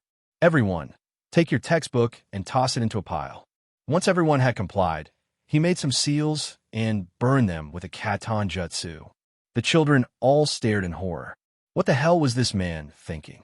If you want to study that, do it on your own time. I plan to make you children strong, stronger than the genin in Konoha, stronger than IWA, stronger than any other genin in this school. When you leave my classroom, you will be able to stomp the shit out of any student from this academy outside this classroom. Fighting amongst yourselves will not be tolerated. Am I clear? If you have an ego, if you're a fangirl or fanboy, if you're just an idiot with a chip on his shoulder, get out.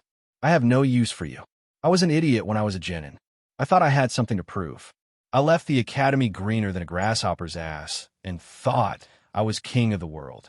Let me tell you kids something. The world isn't fair. I'm the first to admit this. I'm a human sacrifice, kids. I've been beaten, I've been tortured, and I've nearly been killed. The ninja world is not pretty, and some of you may die. I'm not trying to scare you, but that's the way the world is. Don't think being a ninja is cool. Don't think it is noble. It's a job. It's a service to your village. To most, you are a tool. Personally, I don't believe that. Emotion can't be wiped out. It's what makes us human. I want you to know that I don't play favorites. I will be working with each and every one of you personally. This class is a team effort. If you have illusions of grandeur, if you think you're better than your classmates, get out. This is the golden rule of my class. Everyone passes or nobody passes. And we will do this over and over and over again until everyone passes. Am I clear? Every head nodded dumbly. Naruto smiled, and his smile made the children relax more. I've seen favoritism and what it can do to a team. I won't let that happen to my students. If one of your classmates is struggling, help them. It's better for you in the end. If you can't get your chakra under control, ask someone who's good with control to help you. If you need to build up your reserves, then get with someone who knows ninjutsu. If you suck at hand-to-hand combat, find a classmate who can kick your ass and work with them. That works the other way around too. Offer to help. Don't sit by idly while someone struggles. If I see you doing that, I'll kick your ass out of this class so fast, even medical jutsu won't be able to take the boot print off your cheeks. The children all laughed at that, and Naruto's smile grew wider. Not to say there won't be bookwork or homework assignments. I just prefer to work on the practical things. History, to me, is a hobby. Knowing how many hairs were on the Shodame Kazekages isn't going to help you mid-battle. Knowing how to beat the shit out of your opponent will. Now I'll take questions until we have to leave. Don't tell me your name, though. I don't want to know them. Why not sensei? Because then that would mean that I had a personal attachment to you, and as a sensei who is going to grind you into the ground, I'd rather not know you all personally, otherwise I might decide to go easy on you. Are you going to teach us lots of cool jutsu? I have a very limited repertoire at the moment, but I will teach you what I can. Remember, kids, a ninja never stops learning. He's always learning something new, something useful. What jutsu, I don't know, are powerful, though. At one time, I had the Toad contract, but I gave it up when I left my village. What village are you from originally? I'm from Konoha. I left there for personal reasons that I won't divulge to you kids. What's the biggest toad you ever summoned? The chief toad, Gamabunta. The children all gasped and began to whisper amongst themselves. Naruto cocked his head and asked what the problem was. Nothing, sensei. It's just that Kazuka-sama was beaten by a boy who could summon toads during the failed invasion of Konoha. We've heard that he's friends with him now, though. Naruto put on his foxiest grin and put his hands on his hips. Yeah, I whipped Gaara's ass pretty good. If the children were dumbstruck before, then they were comatose now. No way. That was you? You beat the Kazekage. When we were children, yes. But I don't want to talk about that now. Why not? It's not my place to tell of the defeat of the Kazekage. He's my friend, and I won't belittle him by talking about things in the past that don't affect us now. Naruto looked around the room and saw that their questions were coming to a close. Any more questions? Just one. Can you show us your jutsus? Naruto grinned and walked to the door. He turned in the doorway. Let's take a trip outside real quick. Some of mine can be a bit destructive. The kids filed outside quickly and blinked against the nearly noonday sun. Naruto coughed to get their attention. I'll show you two of my favorites, and after that we'll go home for the day. Putting his fingers into a familiar cross-shaped seal, he cried out Kage-bunshin no Jutsu, and as many clones as there were students popped up. Naruto looked to his students and grinned. This is how I'll be teaching each of you personally. I prefer hands-on training and teaching, so no one will fall behind. But sensei, they're just bunshin. They can't help us. One of the clones frowned and walked over to the boy. Everyone watched as it raised its hand and waited for it to pass through the boy's head. Instead, a smacking sound was heard, and everyone looked in shock to see the boy holding his head. The clone walked back beside its brethren and smirked. As you can see, these are Kage bunshin, not regular bunshin. They are quite solid and have my knowledge and ability. When they're dispelled, I learn everything they learned, and I keep the knowledge. They're extremely useful, and if I deem that everyone is worth passing and has enough chakra capacity, I shall teach it to you as a parting gift. The children seemed to be salivating at the chance to learn such a powerful jutsu. Sensei, what about the second jutsu? Ah yes, my other favorite. This is difficult to learn, and I will not teach any of you this. It takes an insane amount of control and power, and you simply aren't ready. Even I can't do it without the aid of a clone. He held out his right hand, and a clone stepped forward. Slowly, blue chakra began to form in his hand, and took the shape of a sphere as the clone maintained it. Naruto ran toward a large piece of an old wall and thrust the sphere into it, blowing it to smithereens. He clapped his hands to free them of dust and walked back to the group, dismissing his clones. He turned back to the kids and ushered them back inside, ignoring the heads poking out of the windows to see what the hell was going on. Once inside the classroom, he took up his station at the desk again. Now look, kids, I'm not going to lie to you. This is my first time as a teacher, and I don't want to screw up. I promised Gaara that I wouldn't let him down, and I intend to start with this class. Suna needs good shinobi, dependable shinobi, and this class has the potential to be one of the best ever. Take the rest of the day off, and think about whether you want me as a sensei or not. I'm unorthodox, I'm brash, but if you're willing to learn, I'm willing to help you. If you'd rather wait till next year when you can have a seasoned shonen teacher, then I won't blame you. We'll be going by ear here. We'll still have tests, by the way, but that will be on things I think are important. Personally, I think genin exams are a crock. I myself can't create a simple bunshin. I have too much chakra.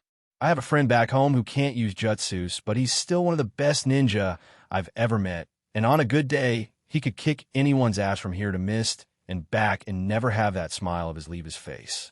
We will accentuate your positives and work on your negatives. Remember, this class motto is, no one is left behind. Now get out of here.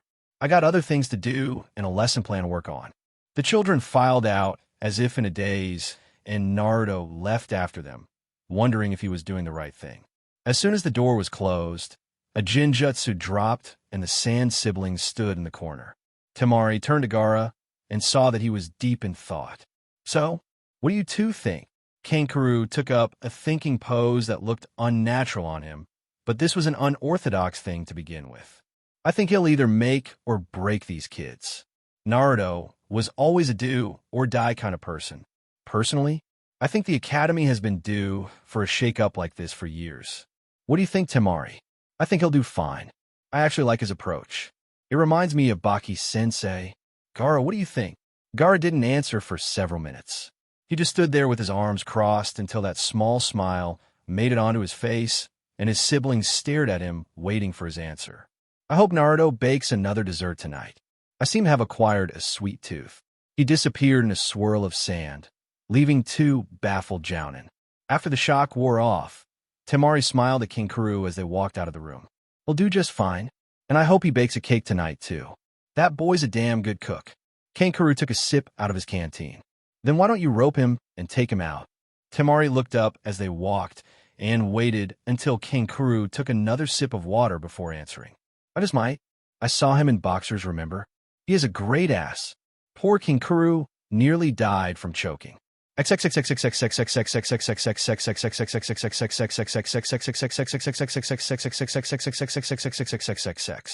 Naruto did indeed bake a cake that night, and everyone was very appreciative. He retired early to his room to think about what he'd done that day. He laid on the bed with one arm on his forehead, staring at the ceiling. Had he done the right thing in telling those kids the truth? Had he been too harsh in telling them the ugliness of the world? He sighed and rolled over to look at the clock. It was late, and he needed to get to sleep. He rolled back onto his back and sighed again. I guess I'll find out in the morning.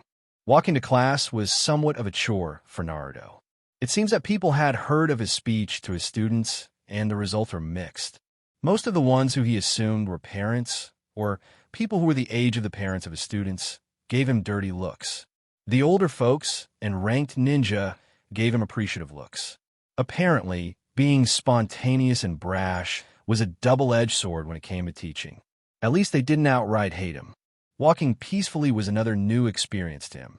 In fact, most greeted him or gave him a polite nod. Having the Kazekage as a friend was a good benefit, apparently. He thought back to the night before and Temari.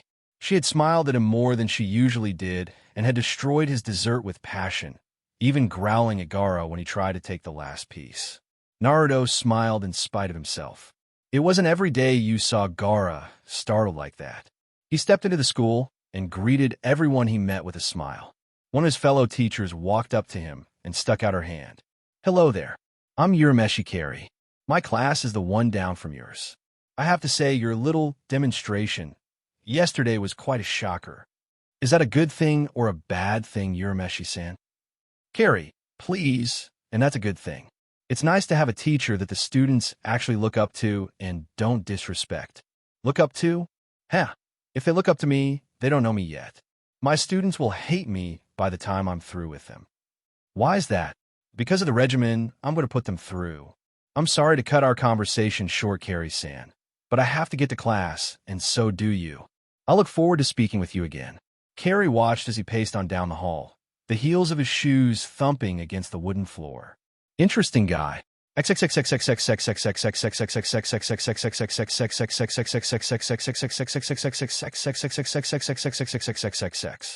Naruto walked into his classroom and took up his position at the desk again. He was pleasantly surprised to see that all his students had shown back up. They were indeed a surprising bunch. He'd expected at least 4 or 5 to not come back. He smiled at them and walked to the blackboard. Good morning, class. In unison, they all chanted, "Good morning, Naruto-sensei." His smile grew a little wider. Naruto-sensei. Yeah, he liked the sound of that. He faced them again and put his hands behind his back. Now, do you all remember what I spoke of yesterday? Good. Today will be our first official day of training. I will be with all of you, and we'll do an assessment of your skills. But first, let's all go outside. Follow me. Opening the door, he turned to see them still in their seats and raised an eyebrow in annoyance. Move your lazy asses and get outside. They all squeaked and flew past him. Chuckling to himself, he followed them out and found them in a line, facing the building. Excellent form. I'm glad that you all know how to stand at attention. Now, to begin, you're all going to do 5 laps around Suna. Once you're done, we'll begin with a few light calisthenics, and then you'll sit as I lecture on topic. Once I'm finished, and it'll be brief since I hate to sit still, we'll begin working with each of you individually. This will be our regimen for the mornings. Now let's go. Follow me. He heard little to no grumbling as he jogged away. That was good. It seemed that these kids took him seriously. He smirked as he led them on their run around the village, which he was sure would wear them all out. What they didn't know was that their training had already begun. This was to build their endurance. The light calisthenics, when they got back, were to stretch their bodies out before they got into the heavy stuff. The lecture was because he hated to read textbooks. If his former senseis had only used the approach he was going to use, he wouldn't have been half as pathetic as he had been. After about 2 hours, their run was through. Many students looked about ready to collapse, but Naruto was proud to see a gleam in their eyes, a look that was filled with determination. He led them through some jumping jacks and stretches, and then had them sit in a semicircle around him as he began that morning's lecture. Now I'm sure most of you are tired, and you rightfully should be. Just remember that all of you are 8 years old and are beginning class. The fact that none of you dropped out of our run speaks wonders about you. I'm proud of all of you. As we go on in the years to come, it will grow easier and we will set new goals to supersede those we have surpassed. I want you to listen carefully as I explain something to you. Despite their tiredness, he was pleased to see them all lean eagerly in for his lesson. Do all of you remember what I told you about shinobi being emotionless tools yesterday? Good, you all remember. I don't believe that. Not one bit. Emotions can help you in a fight as much as hinder you. It's simply a matter of knowing when to use them. Anger can blind you, but can also help you gain strength to win. Sadness can burden you, but it can also drive you to succeed. Do not forsake your emotions, for that is folly. I, myself, am a very emotional person. I seem to be driven by them, but I use them to my advantage. Tell me, class, what makes a person strong? The answers range from ninjutsu to muscles and Naruto's side in annoyance. That is a typical answer. It's true that those things can make you stronger, but they will never allow you to break the glass ceiling and become a great ninja like emotions can. The truth to gaining strength, the real truth, is that to become strong, you must protect your precious people. When they're in danger, you can overcome any obstacle to save them. I was told this by a very wise person who died before their time. I took his words to heart and hold them closely to this day. Naruto-sensei, who was this person? Naruto smiled sadly and looked toward the scorching sun. He was my first friend, someone who I could identify with. His name was Haku, and he was the apprentice of the demon of the bloody mist, Momochi Zabuza. Haku was a kind, gentle soul and loved his master greatly. He would have done anything to help him achieve his dream, and that is what made him strong. But even great ninja fall prey to emotion, and in the end, even though we were enemies, he couldn't kill me. His heart was too soft, too kind, and yet he got strong because of Zabuza. Haku was a child thrown away. He came from Mist, where bloodlines were despised, and anyone who had one was killed. His mother was from a clan whose line allowed them to manipulate ice. His father killed his mother and then tried to kill him, but Haku slaughtered his father in a moment of panic. He wasn't wanted. Then Zabuza found him and wanted him for the very thing that everyone else hated him for. Zabuza was not a good man, but he took in an urchin and nurtured him, fed him, clothed him, gave him a purpose. He was precious to Haku, even if it was only for those reasons. With him, Haku felt wanted. That's not to say Zabuza loved him. Haku was a tool to him. That's what he told Haku and himself. But deep inside, Haku was the son he never had, and it pained him to see Haku die. The day Haku died, snow fell on a land that had never seen snow, and Zabuza died, wishing with all his heart to see the boy in the next life. I hope he made it there. I hope those two are together, and I hope they are happy. Purity. That's what Haku was, pure as the snow, and with the snow came a pure start for a country on the brink of decline. Naruto looked at his students and sniffed. I hope you all take Haku's words to heart. Shinobi are not gods. We are men and women, flesh and blood. And we take life, and we give life. We love and we hate. We kill and we protect. But never forget that to become strong, you must protect those precious to you. If you aren't strong enough to defeat someone, then it's because you haven't found someone precious enough to you yet. When you go home today, I want you to think about who is precious to you. Tell those people you love them every day, because as a ninja, you never know when your last day will be. Think of those you will leave behind and honor them every day. I'm an orphan. I had no one until I was nearly 12 years old. But here, in Suna, I hope to forge a loving relationship with someone. I want to find precious people here. I have 3 already, but I want more. Love is meant to be spread. Hatred is meant to be contained. Never take your life for granted. This is the lesson for today. Think about your goals as a ninja, and before that goal, make this your golden rule. Protect those precious to you. If you do that, you will never fail, no matter what you do. And you will all be splendid shinobi. Naruto looked out over his students and saw that they were all deep in thought. He couldn't believe how good teaching felt. It made his heart swell to know that he was molding these children, that his teachings would guide them in life. Clapping his hands to get their attention, he summoned enough clones so that each child had one. Today we will work and see where your chakra control is. Once that is found, we will begin exercises to build up your reserves. We'll work on taijutsu tomorrow. I'm not the best at jinjutsu, but I'll find a jinjutsu specialist and we'll have them help us. Now, then let's split up. The children all picked a clone and spread out. Some were passable with chakra control, while others were abysmal. A couple actually had rather decent control, but he chalked that up to small reserves. Once it was found where their control level was, Naruto called them all back. The kids stood in a line, awaiting further orders. You'll be happy to know we're going back inside for this. We don't have the necessary area to work out here. Now follow me back inside. Once back inside, Naruto turned to the children. Now we're going to work on your control. You're going to climb these walls with no hands. Many children looked at him like he was stupid, and a couple scoffed. Naruto threw his head back and laughed. Don't worry, that was my reaction to this as well. I started on trees, but unfortunately, we don't have that luxury, at least not yet. Perhaps I can do something about that in the future. For now, watch me.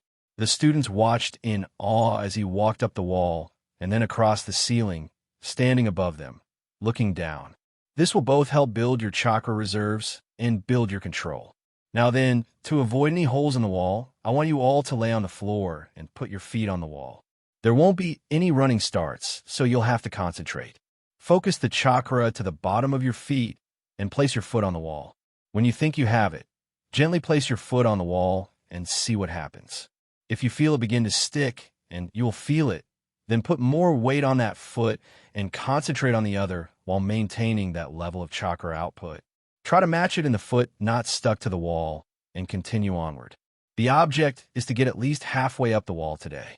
If you can't, don't worry. I'll help you. The children all lay down, and as expected, those with small reserves made it up within several minutes. They could not, however, maintain it for long before flipping to the floor and lying down again. The ones with bad control struggled. They would put a foot on the wall and test, but couldn't seem to get the right level. The clone stood over them, encouraging and giving instructions. As lunchtime rolled around, every student was able to at least get off the floor. They looked discouraged, but as the clones poofed away, Naruto eased their fears. Don't worry about getting it on the first day. I didn't learn this until after I was a genin. It's not something that most people learn until later. I want you guys prepared, though. Go to lunch, and after you come back, we'll start on another lesson. Be back in an hour.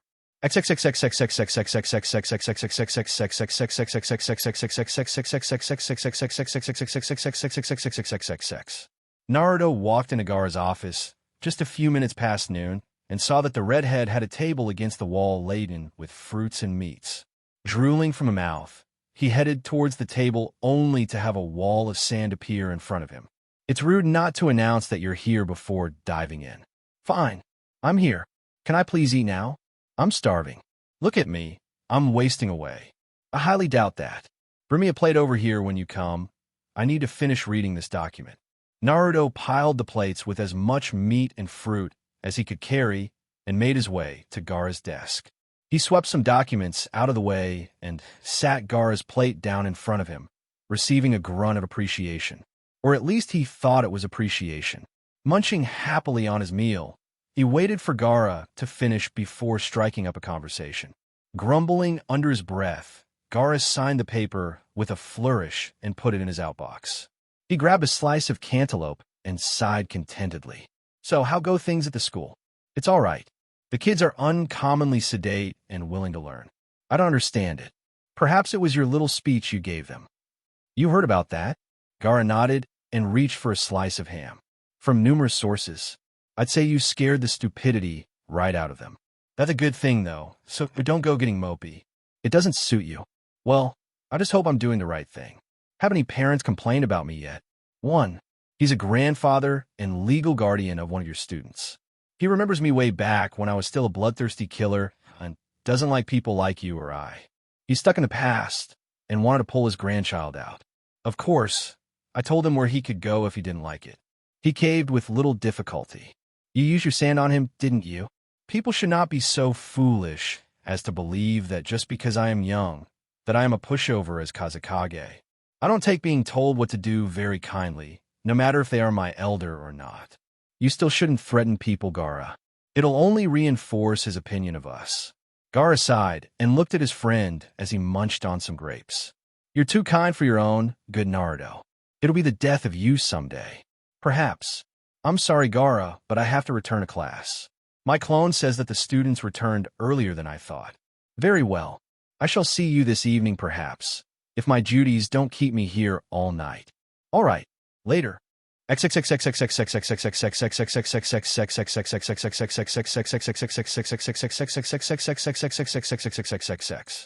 Naruto walked back to the classroom, he wondered what he could show these kids. He decided that starting with the basics was the best thing to do. Since he'd already made them do control exercises today, they should be able to do hinge with no problem. Nodding to himself that was indeed the correct path to follow, he walked inside to find his classroom in utter chaos. The children were talking and laughing amongst themselves loudly. He gritted his teeth.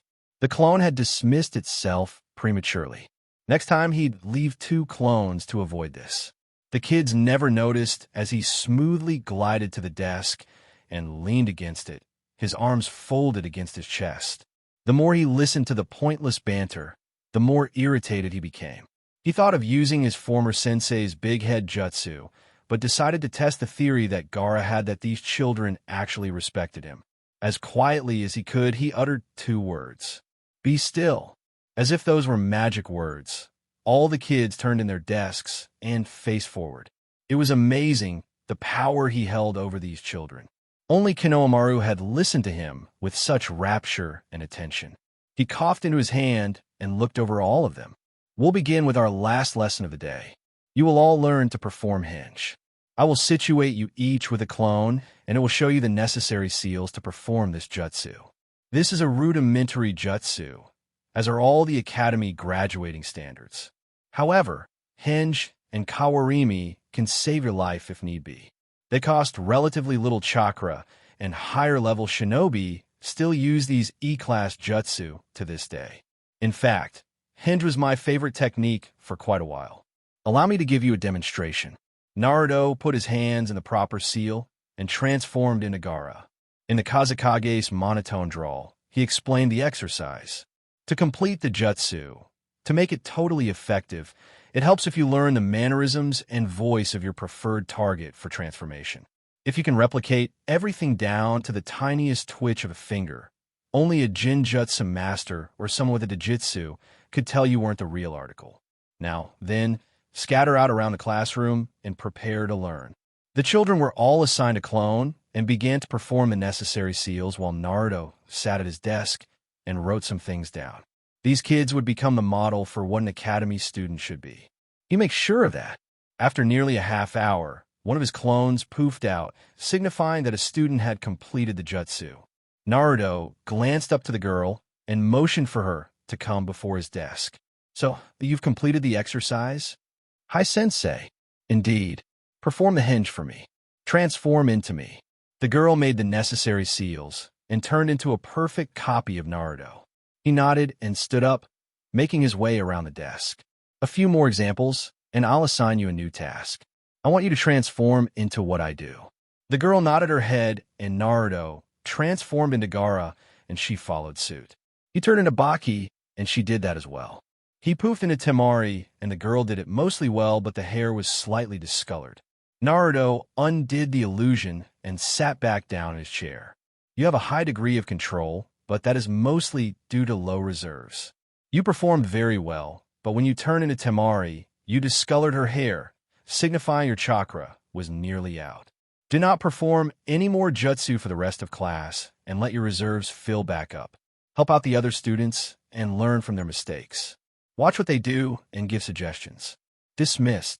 The girl bowed and walked over to a boy who seemed to be struggling. Naruto's clone stepped back and watched the two. The boy seemed grateful for the extra help and soon was able to perform the jutsu with minimal difficulty. Naruto smiled at his students and continued with his paperwork. Soon, the day was over and Naruto called for the students to return to their seats. Many flopped down, breathing heavily while his clones dispelled. He walked around in front of the desk and leaned against it. "Very good. You all did well today. I want you to go home and do as you please this evening, with one exception. I want you to try to trick a family member by using the hinge. If you can't perform the hinge all that well, then practice with your control. Now then, get out of here. I have better things to do than stare at your ugly mugs." The students beamed at the praise and gave him a high sensei before leaving. Naruto shuffled his papers and made as if to leave when he saw the woman from that morning standing in the doorway, leaning against the jamb. He waved to her and said hello. "You're quite the unorthodox one, aren't you, Naruto-san? I was walking by and saw the students all laid on the floor with a copy of you standing over them. Tell me, what were you doing? That's a trade secret. How is your class?" "My class is fine. They're coming along quite nicely, although they hate my lectures. They say history is boring." "I agree. I gave my class a lecture on emotions and shinobi today.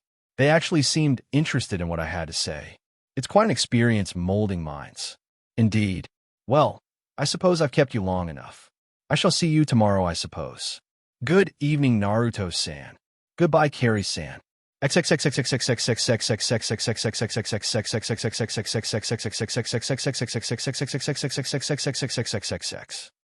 another spectacular dinner, Naruto sat on the roof of the compound, staring out over the desert.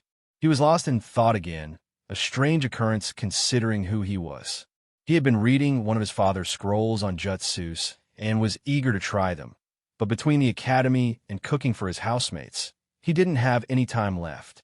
He sighed and looked up into the stars. He supposed even the stars could feel lost sometimes. He heard the crunch of a shoe behind him and didn't bother to turn around. Her scent carried on the wind. "Hey, Temari, need something?" She settled down beside him and pulled her knees to her chest, wrapping her arms around them. "No, I don't need anything. I just want to see if you wanted some company. You've been unusually quiet lately. I've had a lot to think about lately." "That's true. I don't think I've asked you yet how you like it here." "I like it very much. It's less green than Konoha, but the people are nicer to me. Besides, if I can make it work, it'll be a lot greener around here someday." She looked at him like he had two heads. "What does that mean?" He gave her a foxy grin that showed his fangs. "That's a secret. You'll be the first to find out, though, if it works, I promise." "Oomph. Everything's a secret with you. I heard about your teaching regimen today. Word gets out fast, huh?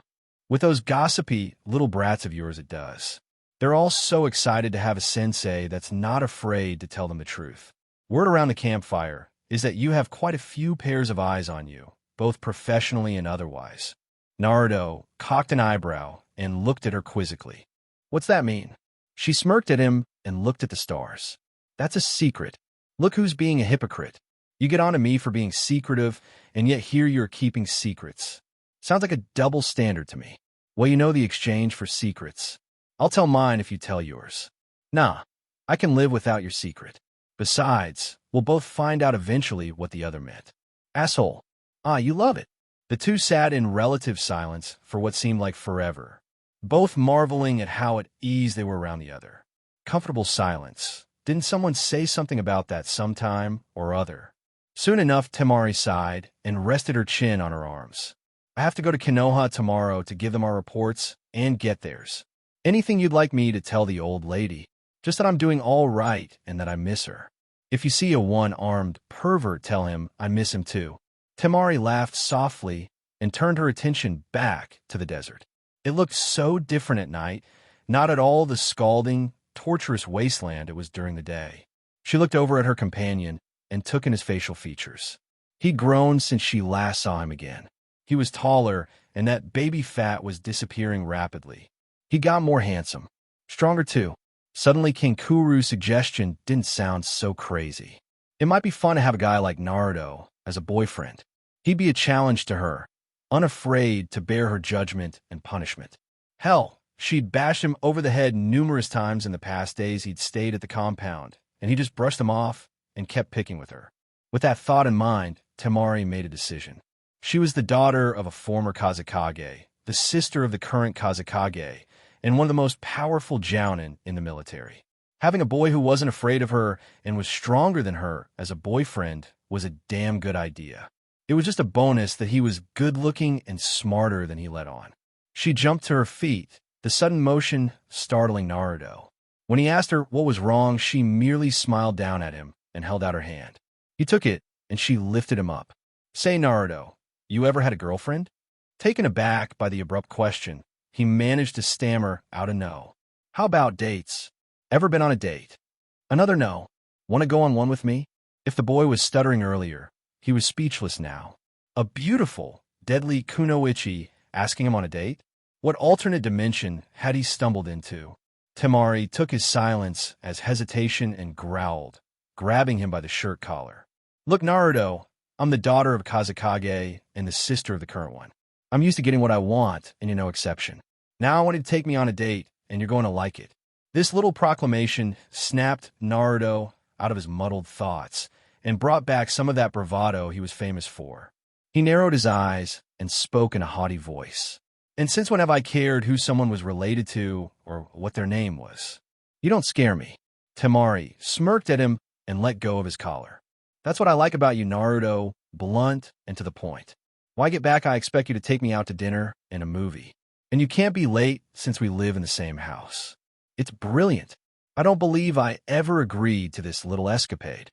Temari's smirk grew wider, if that was possible, and sauntered over to him, her hips swinging seductively.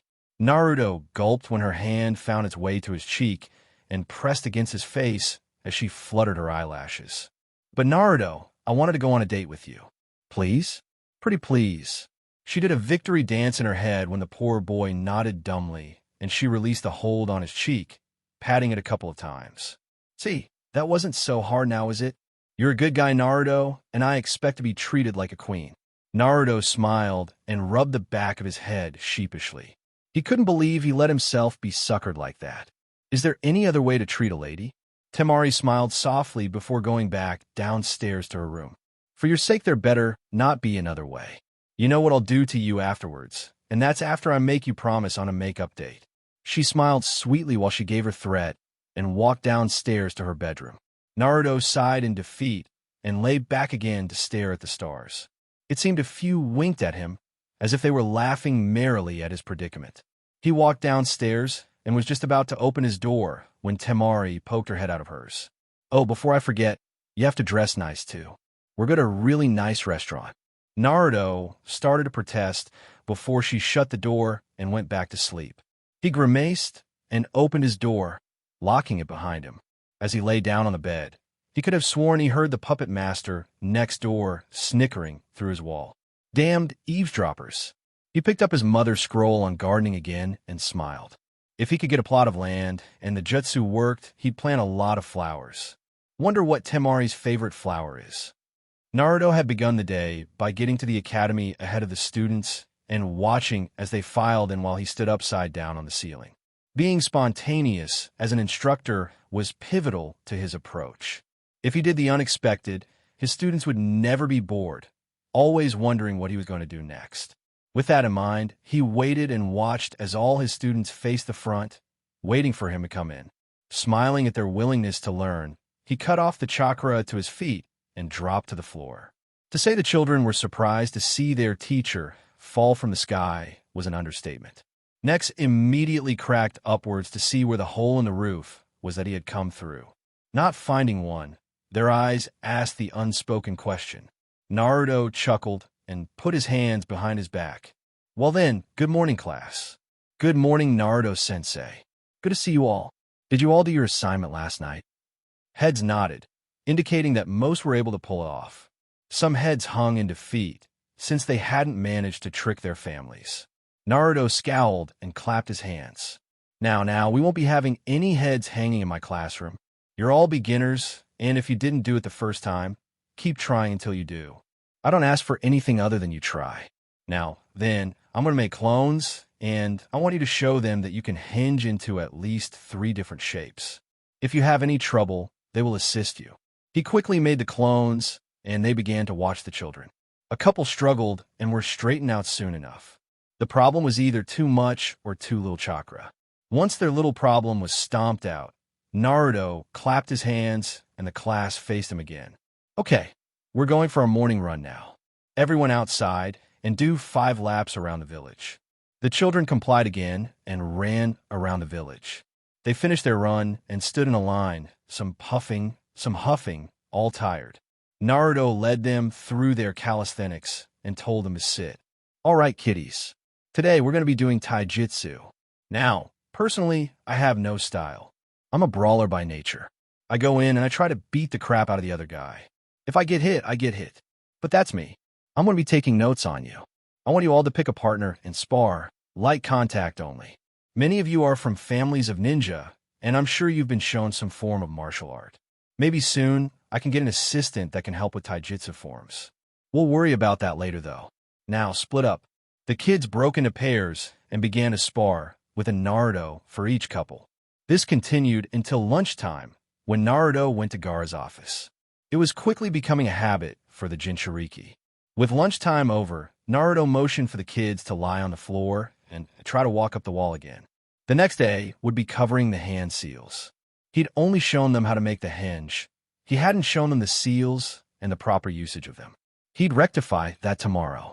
He sighed and looked out over his students. "I wonder how Temari is doing." Said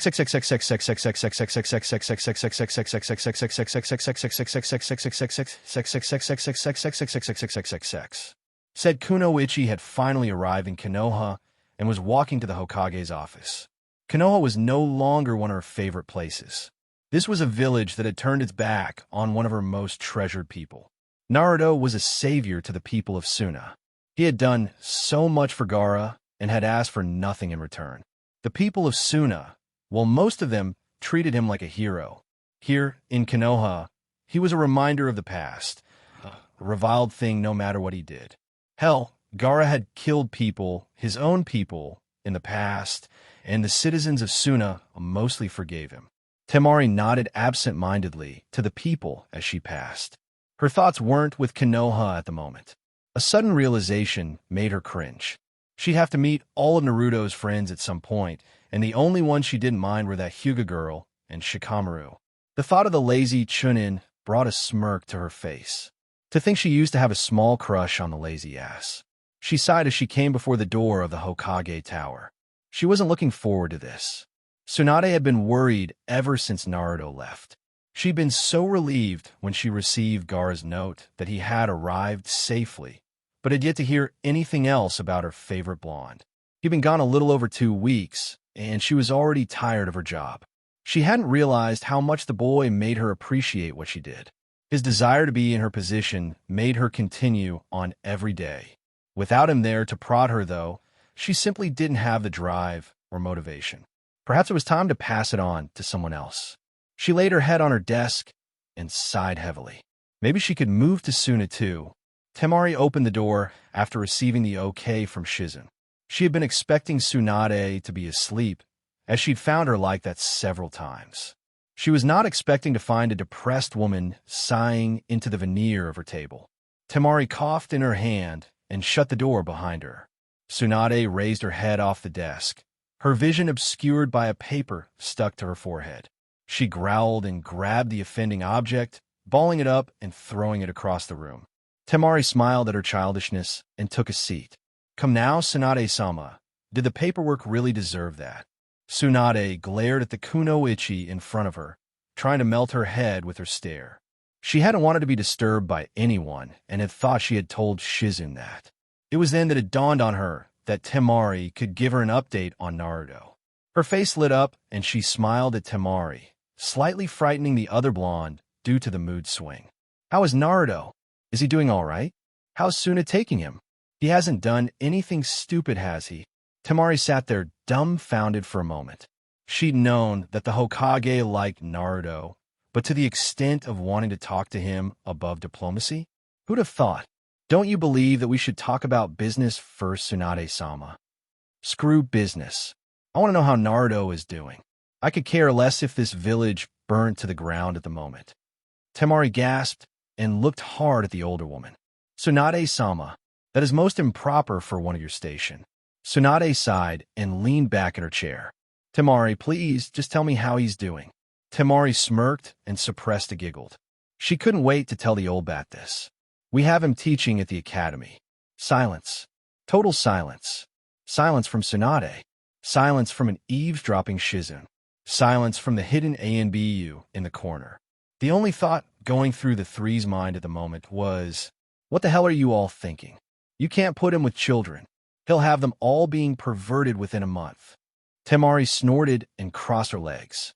Oh, please, Tsunade-sama, you don't believe that. Besides, believe it or not, he's actually an excellent teacher.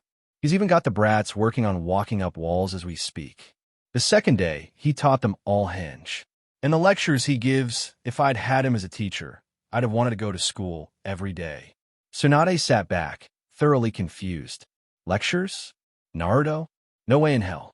He's way too impatient to talk about any subject for too long. It's true. In fact, he's really passionate about things. He burned all the class history books the first day. Said if they wanted to learn about history, do it on their own time. He'd be teaching them how to be ninja.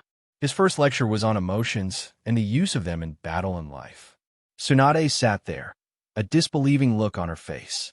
Finally, after many stone-faced moments, she called for Shizun.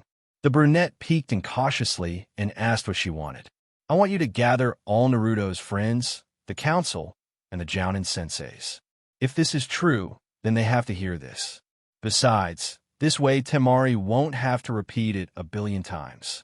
Temari smiled at the older woman's deviousness. This wasn't for Temari's benefit. It was for Tsunade's. This was her way of rubbing it in their faces that they had made a damn fine man an outcast amongst his peers and had driven him away from his home village to a place where he was appreciated, to a village where the children looked up to and respected him. He'd been in Suna less than 2 weeks and already was becoming quite the talk-about subject. Almost immediately, Jiraiya had appeared. If something was said about his apprentice, then by God, he was going to hear it. Temari watched as they all filed in, the young, the old, the teachers, the detractors, and the friends. They all lined against the wall, and suddenly, she felt vulnerable. She was about to talk about a boy that she only knew in passing before and as a friend and housemate now. In truth, she knew very little about the mystery that was Uzumaki Naruto, but she wanted to know. Oh, how she wanted to know. She smiled inside her mind. Now, she'd have all the time in the world. She faced the Hokage when the older woman coughed into her hand. Now, then Temari, let's begin again. What is Naruto's capacity in Suna? This ought to be good for a few laughs. Thought Tsunade. Naruto's capacity is that of a Chunin school teacher. A cricket would not have dared to break the silence that permeated the air in that office. Not until one naruXsaku snorted and gave his opinion in his usual slow drawl. Uzumaki Naruto, a teacher? PFFFTT, that'll be the day. Now, what does he really do? Shikamaru, he really is a teacher, and from what I've seen, he's one of the best we've ever had. The kids love him. Shikamaru knew then that it wasn't a lie, it wasn't a joke.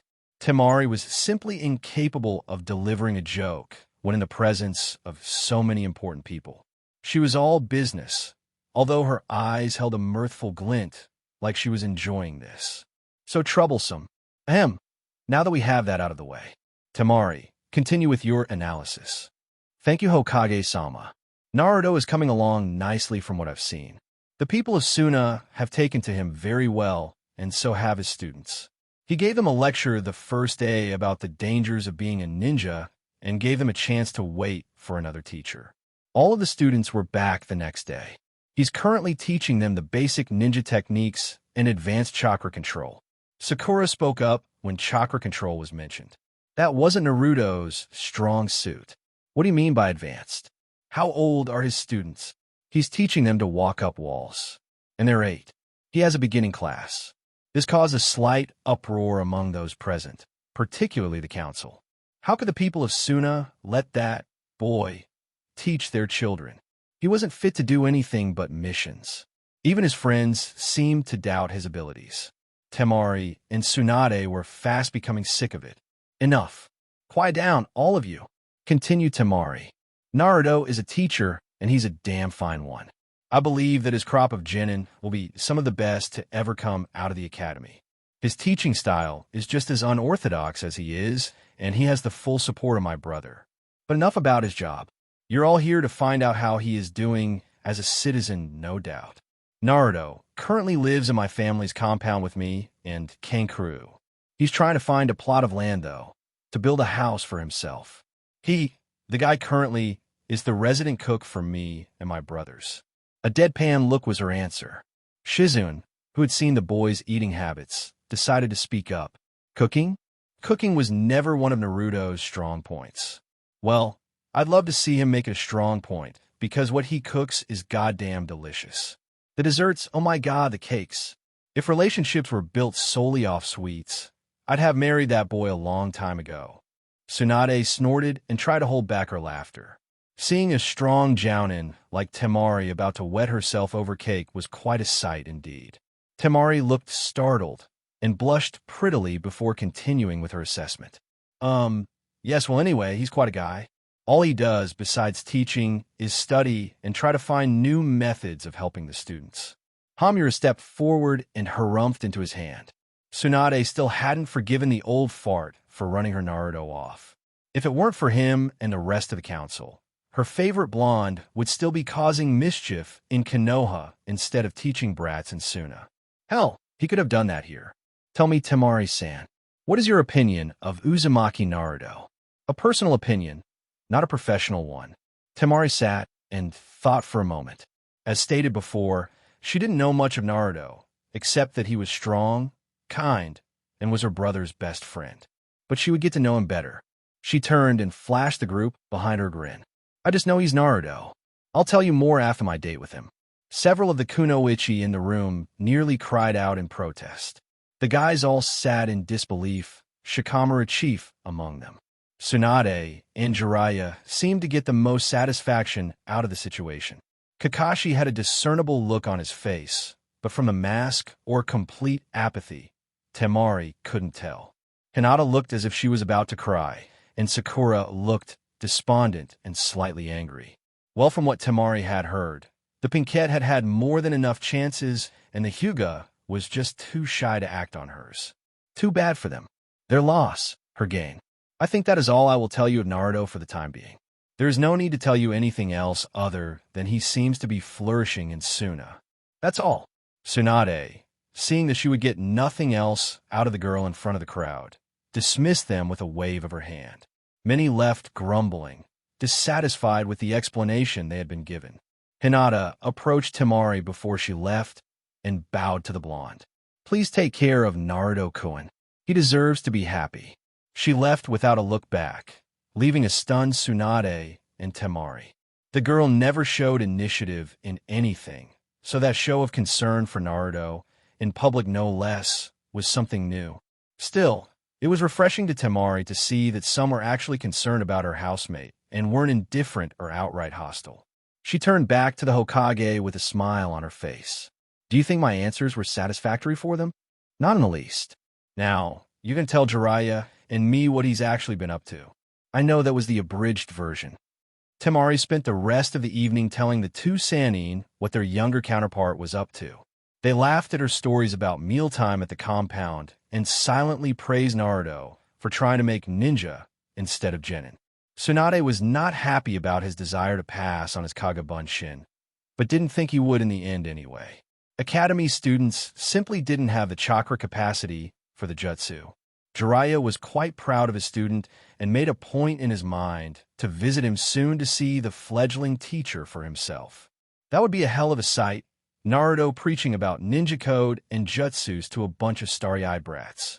He snickered under his breath, making the two blondes face him, wondering what the hell he was laughing about. He waved his hand dismissively. I was just imagining Naruto as a teacher. It still makes me laugh, since he wasn't exactly a model academy student. Tsunade chuckled as well, but Temari frowned. Didn't these people have any faith in Naruto? Seriously, he wasn't a bad teacher. Don't laugh at him. He's actually a really good teacher, and the kids respect him, which doesn't happen often in academies. Jiraiya raised an eyebrow and smirked at the girl.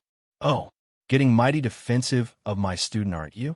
I happen to know that he's a moron, and as for your motion that he can cook, I sure as hell never saw it during our training trip.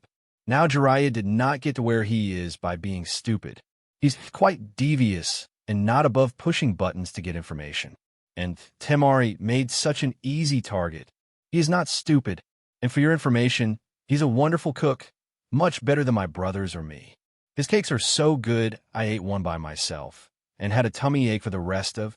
She trailed off at the end and glared at the two older people, one who was guffawing without shame, the other who was biting her lip, trying not to laugh at the poor girl. Tsunade was able to rein in her laughter, just barely, when Temari huffed and crossed her arms like a child. Now, Temari, don't pout. We were just teasing you. Although, it seems you've fallen prey to Naruto's natural charms. Natural charms?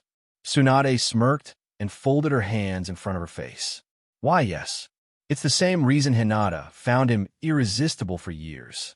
He just has a way with people when you actually get to know him. If you look beyond his bubbly exterior and see that he's actually an insecure individual who just wants to be loved, it makes knowing him all the more fulfilling, because you're helping him just by being there. Temari sat and pondered on that. It was true that the more time she spent with Naruto, the more he opened up to her. But that was everybody in general. She cocked an eyebrow in surprise when the two older ninja in front of her got serious all of a sudden. As far as your date with Naruto, let me make it clear that if you intend to harm him in any way or get his hopes up and then dash them like glass on rocks, we will personally end you. Do you understand? Temari nodded dumbly. Bit overprotective, aren't you? Not in the least. That boy is my godchild, and even though I'm not the best parental figure, I still try to look after him." Jiraiya gave her a perverted leer, and Temari was immediately wary. "Although I must say, the boy has impeccable taste.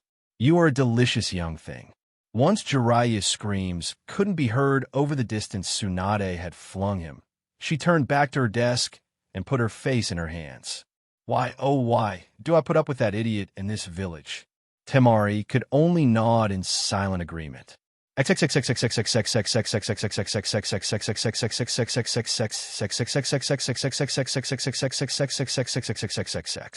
After nearly a week in Konoha, the kunoichi was happy to get back to her native land.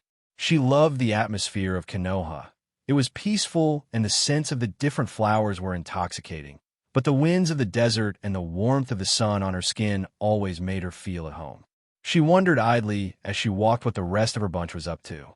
Gaara was more than likely up to his ears in paperwork.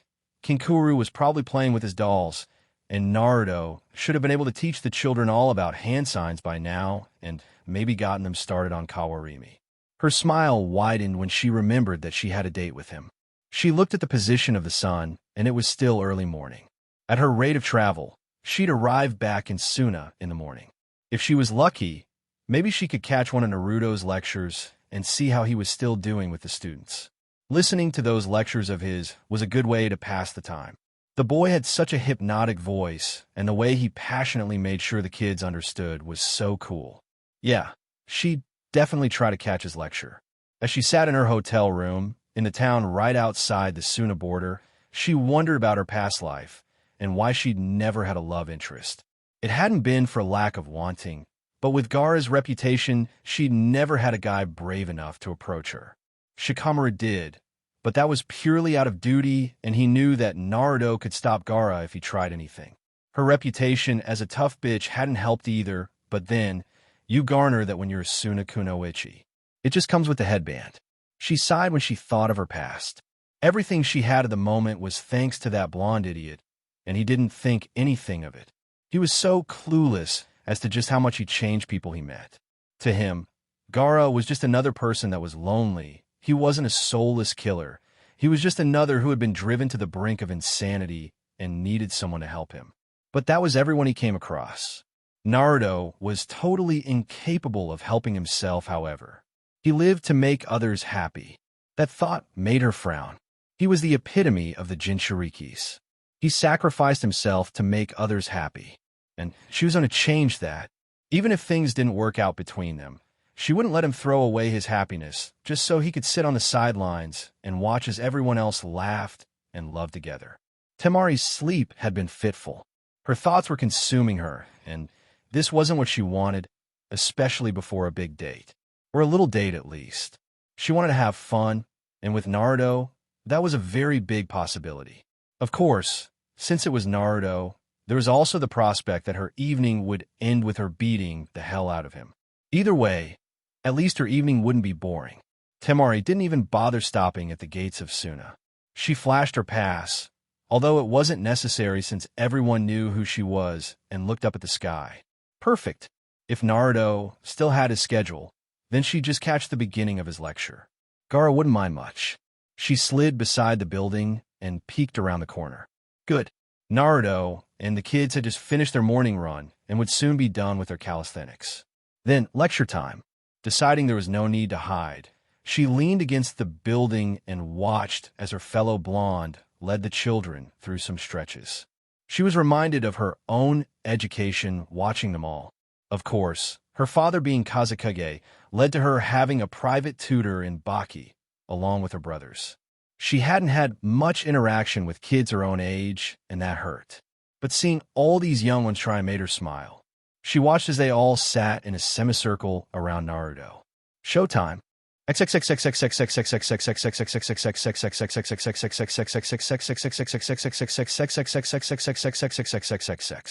Naruto had been having a good week.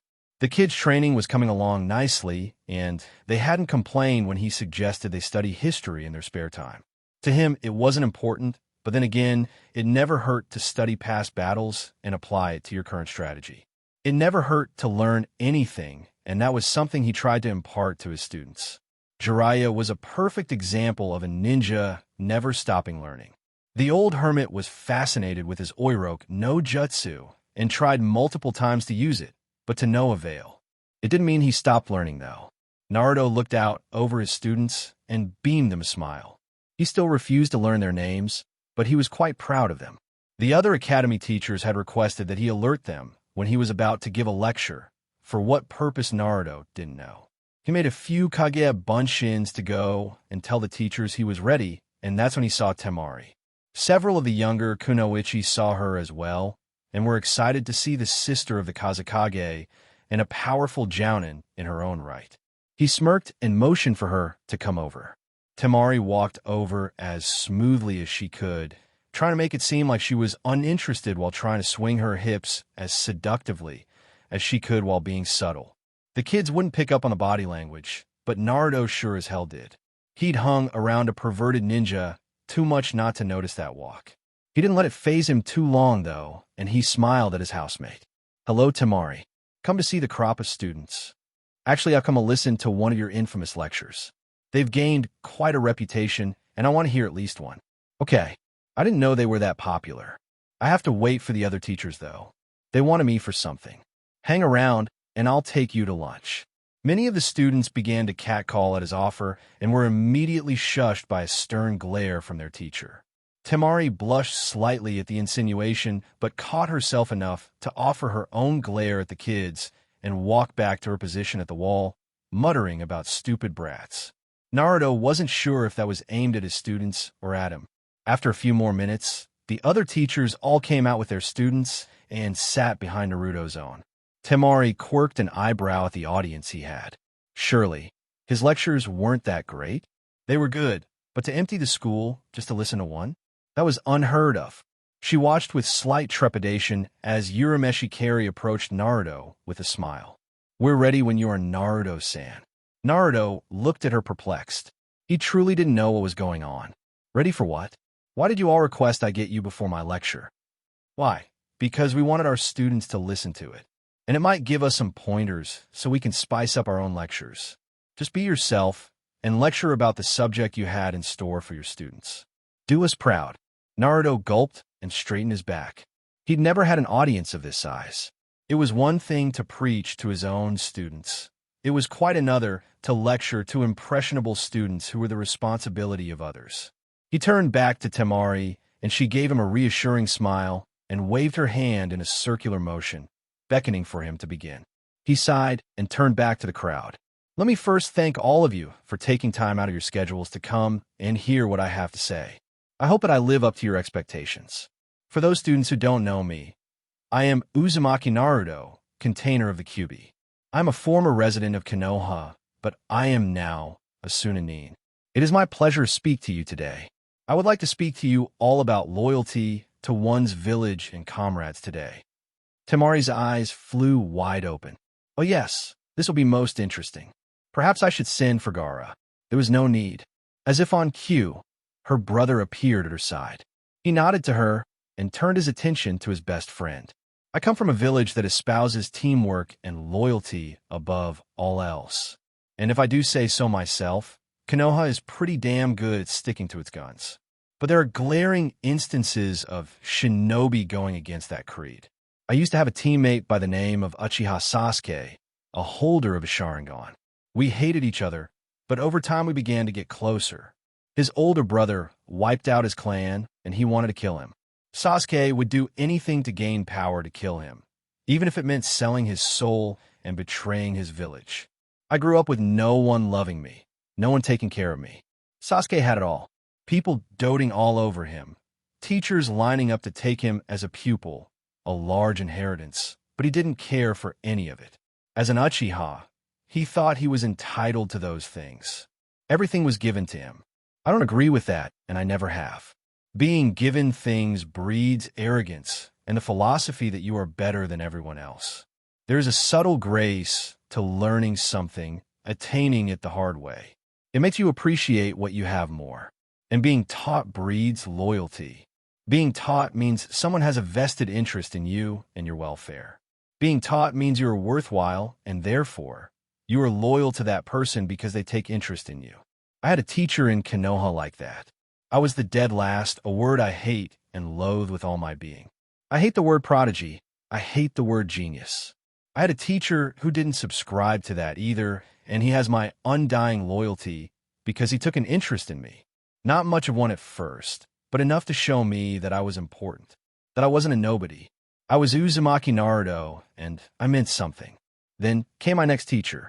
He was, and is one of the laziest people I've ever met. He didn't want to be a teacher and only passed us because we somehow overcame his expectations and actually tried to help one another.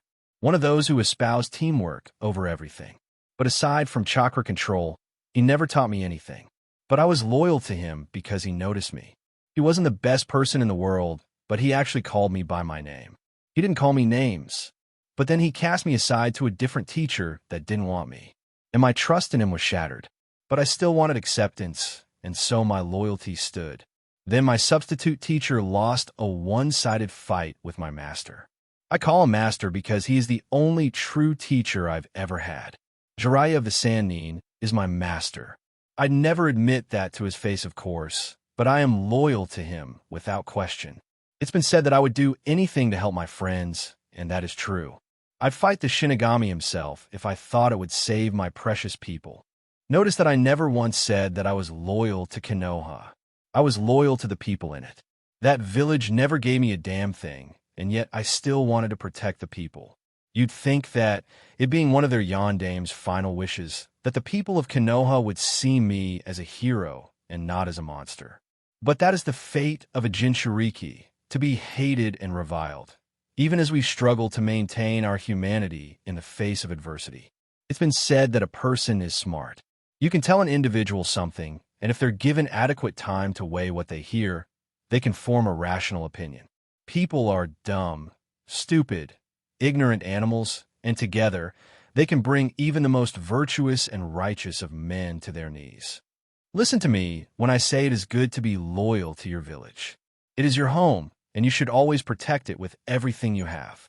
But without your precious people, a village is just a collection of buildings, a place where people live and sleep, and it will never be a home to you. But love just one person and a village of enemies can become a sanctuary of the heart. Suddenly Naruto felt very heavy. He sat on the ground and crossed his legs. He sighed before starting again. That's not to say that loyalty and friendship are always rewarded. Loyalty is different from devotion. Devotion is blindly following after something and never seeing the bad in it. I did that when I was younger with one of my teammates. I chased her, and I was oblivious to the fact of how pathetic it made me seem. But still, I protected my teammates against insurmountable odds and never once received a thank you. And despite my bubbly facade on the surface, I was quite bitter on the inside. It seemed that no matter what I did, my loyalties would never be returned. And then Sasuke defected to Orochimaru, the same man who tried to destroy our home, all because of a promise of power. The price of said power was his body and mind, and yet he didn't care, as long as his brother died. And so our bonds were broken. And like an idiot, I kept trying to reshape those bonds and bring him back. I couldn't accept that he would willingly betray his village. And I had made a promise to my crush, and I couldn't break that bond either. That was how my loyalties lay. But of course, my story is complicated, and there are many variables that I haven't brought to the surface. The point of the lecture is that loyalty takes both sides being true to one another. Trust is the key. If you trust your comrades with your life, and they can trust you with theirs, then you have their loyalty, and you have theirs. If you can trust your village never to betray you, and you show that you will never betray it, you both are loyal to one another. But loyalty is a two-way street, and both sides have to be willing to walk it. Remember when you leave today that trust and loyalty are some of the hardest things to attain and some of the easiest things to break. One incident is all it takes to completely shatter whatever bonds you had with those precious to you. And that trust and loyalty may never be rebuilt. And if it is, it will take a long time. That's a sad truth, but it is a truth nonetheless. I want all of you to think on this. Naruto looked around, and all eyes were on him.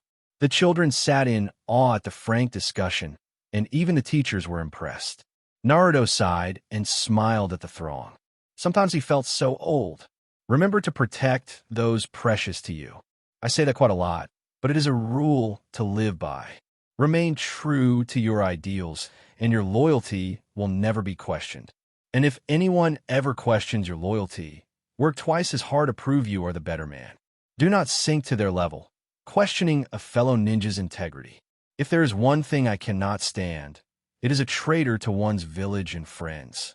If any of you ever turn on our home. At this, Naruto channeled a fraction of the Kyuubi's power to change his appearance and give his voice that demonic edge. Everyone in attendance, except the Sand siblings, were frightened at the sense of power.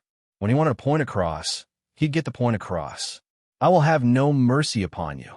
I will request to be the one to hunt you down. All of you children are vital to this village's survival. Do not let visions of grandeur and false power lure you into betrayal. Do not fall into the trappings of others more foolish than you. Naruto let the demonic chakra fade and watched as the audience caught their breath. To their credit, the kids looked awestruck. Perhaps there was hope for him here if they were so understanding. I'm sorry if I frightened you, but you must understand that I will not tolerate traitors. You were taught to be ninja, the best of the best, in this village, and you should never abandon it. If things don't go as you wish, try to change it. Don't run from your problems. Face them head on, and I'll always be proud of you. Now I'm going to lunch, and I suggest you do too. I'm starving. Whatever tension was in the air dissipated immediately. The teachers all chuckled and ushered the kids back inside. Naruto strode to the Sand siblings and put his hands on his hips while giving them a foxy grin. Well, how'd I do? Gaara umphed and nodded his head. It had been a good speech. Temari smirked at him and crossed her arms under her chest. Was the demonic chakra necessary? Some of them might have pissed their pants. They need to understand the dangers of running off and betraying the village. If someone had threatened Sasuke like that, I don't think he ever would have left. Gaara sighed and shook his head. In any event, you two come to my office and we'll have lunch before you return to your class, Naruto. Temari, you have to give me your report anyway. Gaara shined away, leaving the two blondes. Temari threw an arm around Naruto's neck and grinned. And after class, you and I have to discuss the particulars of our date. I hope you've been saving up while I've been gone. I have expensive tastes. She too disappeared.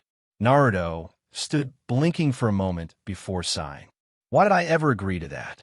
There was no answer as he shined away. But the wind seemed to carry a lilting laughter on it at the Jinchuriki's plight.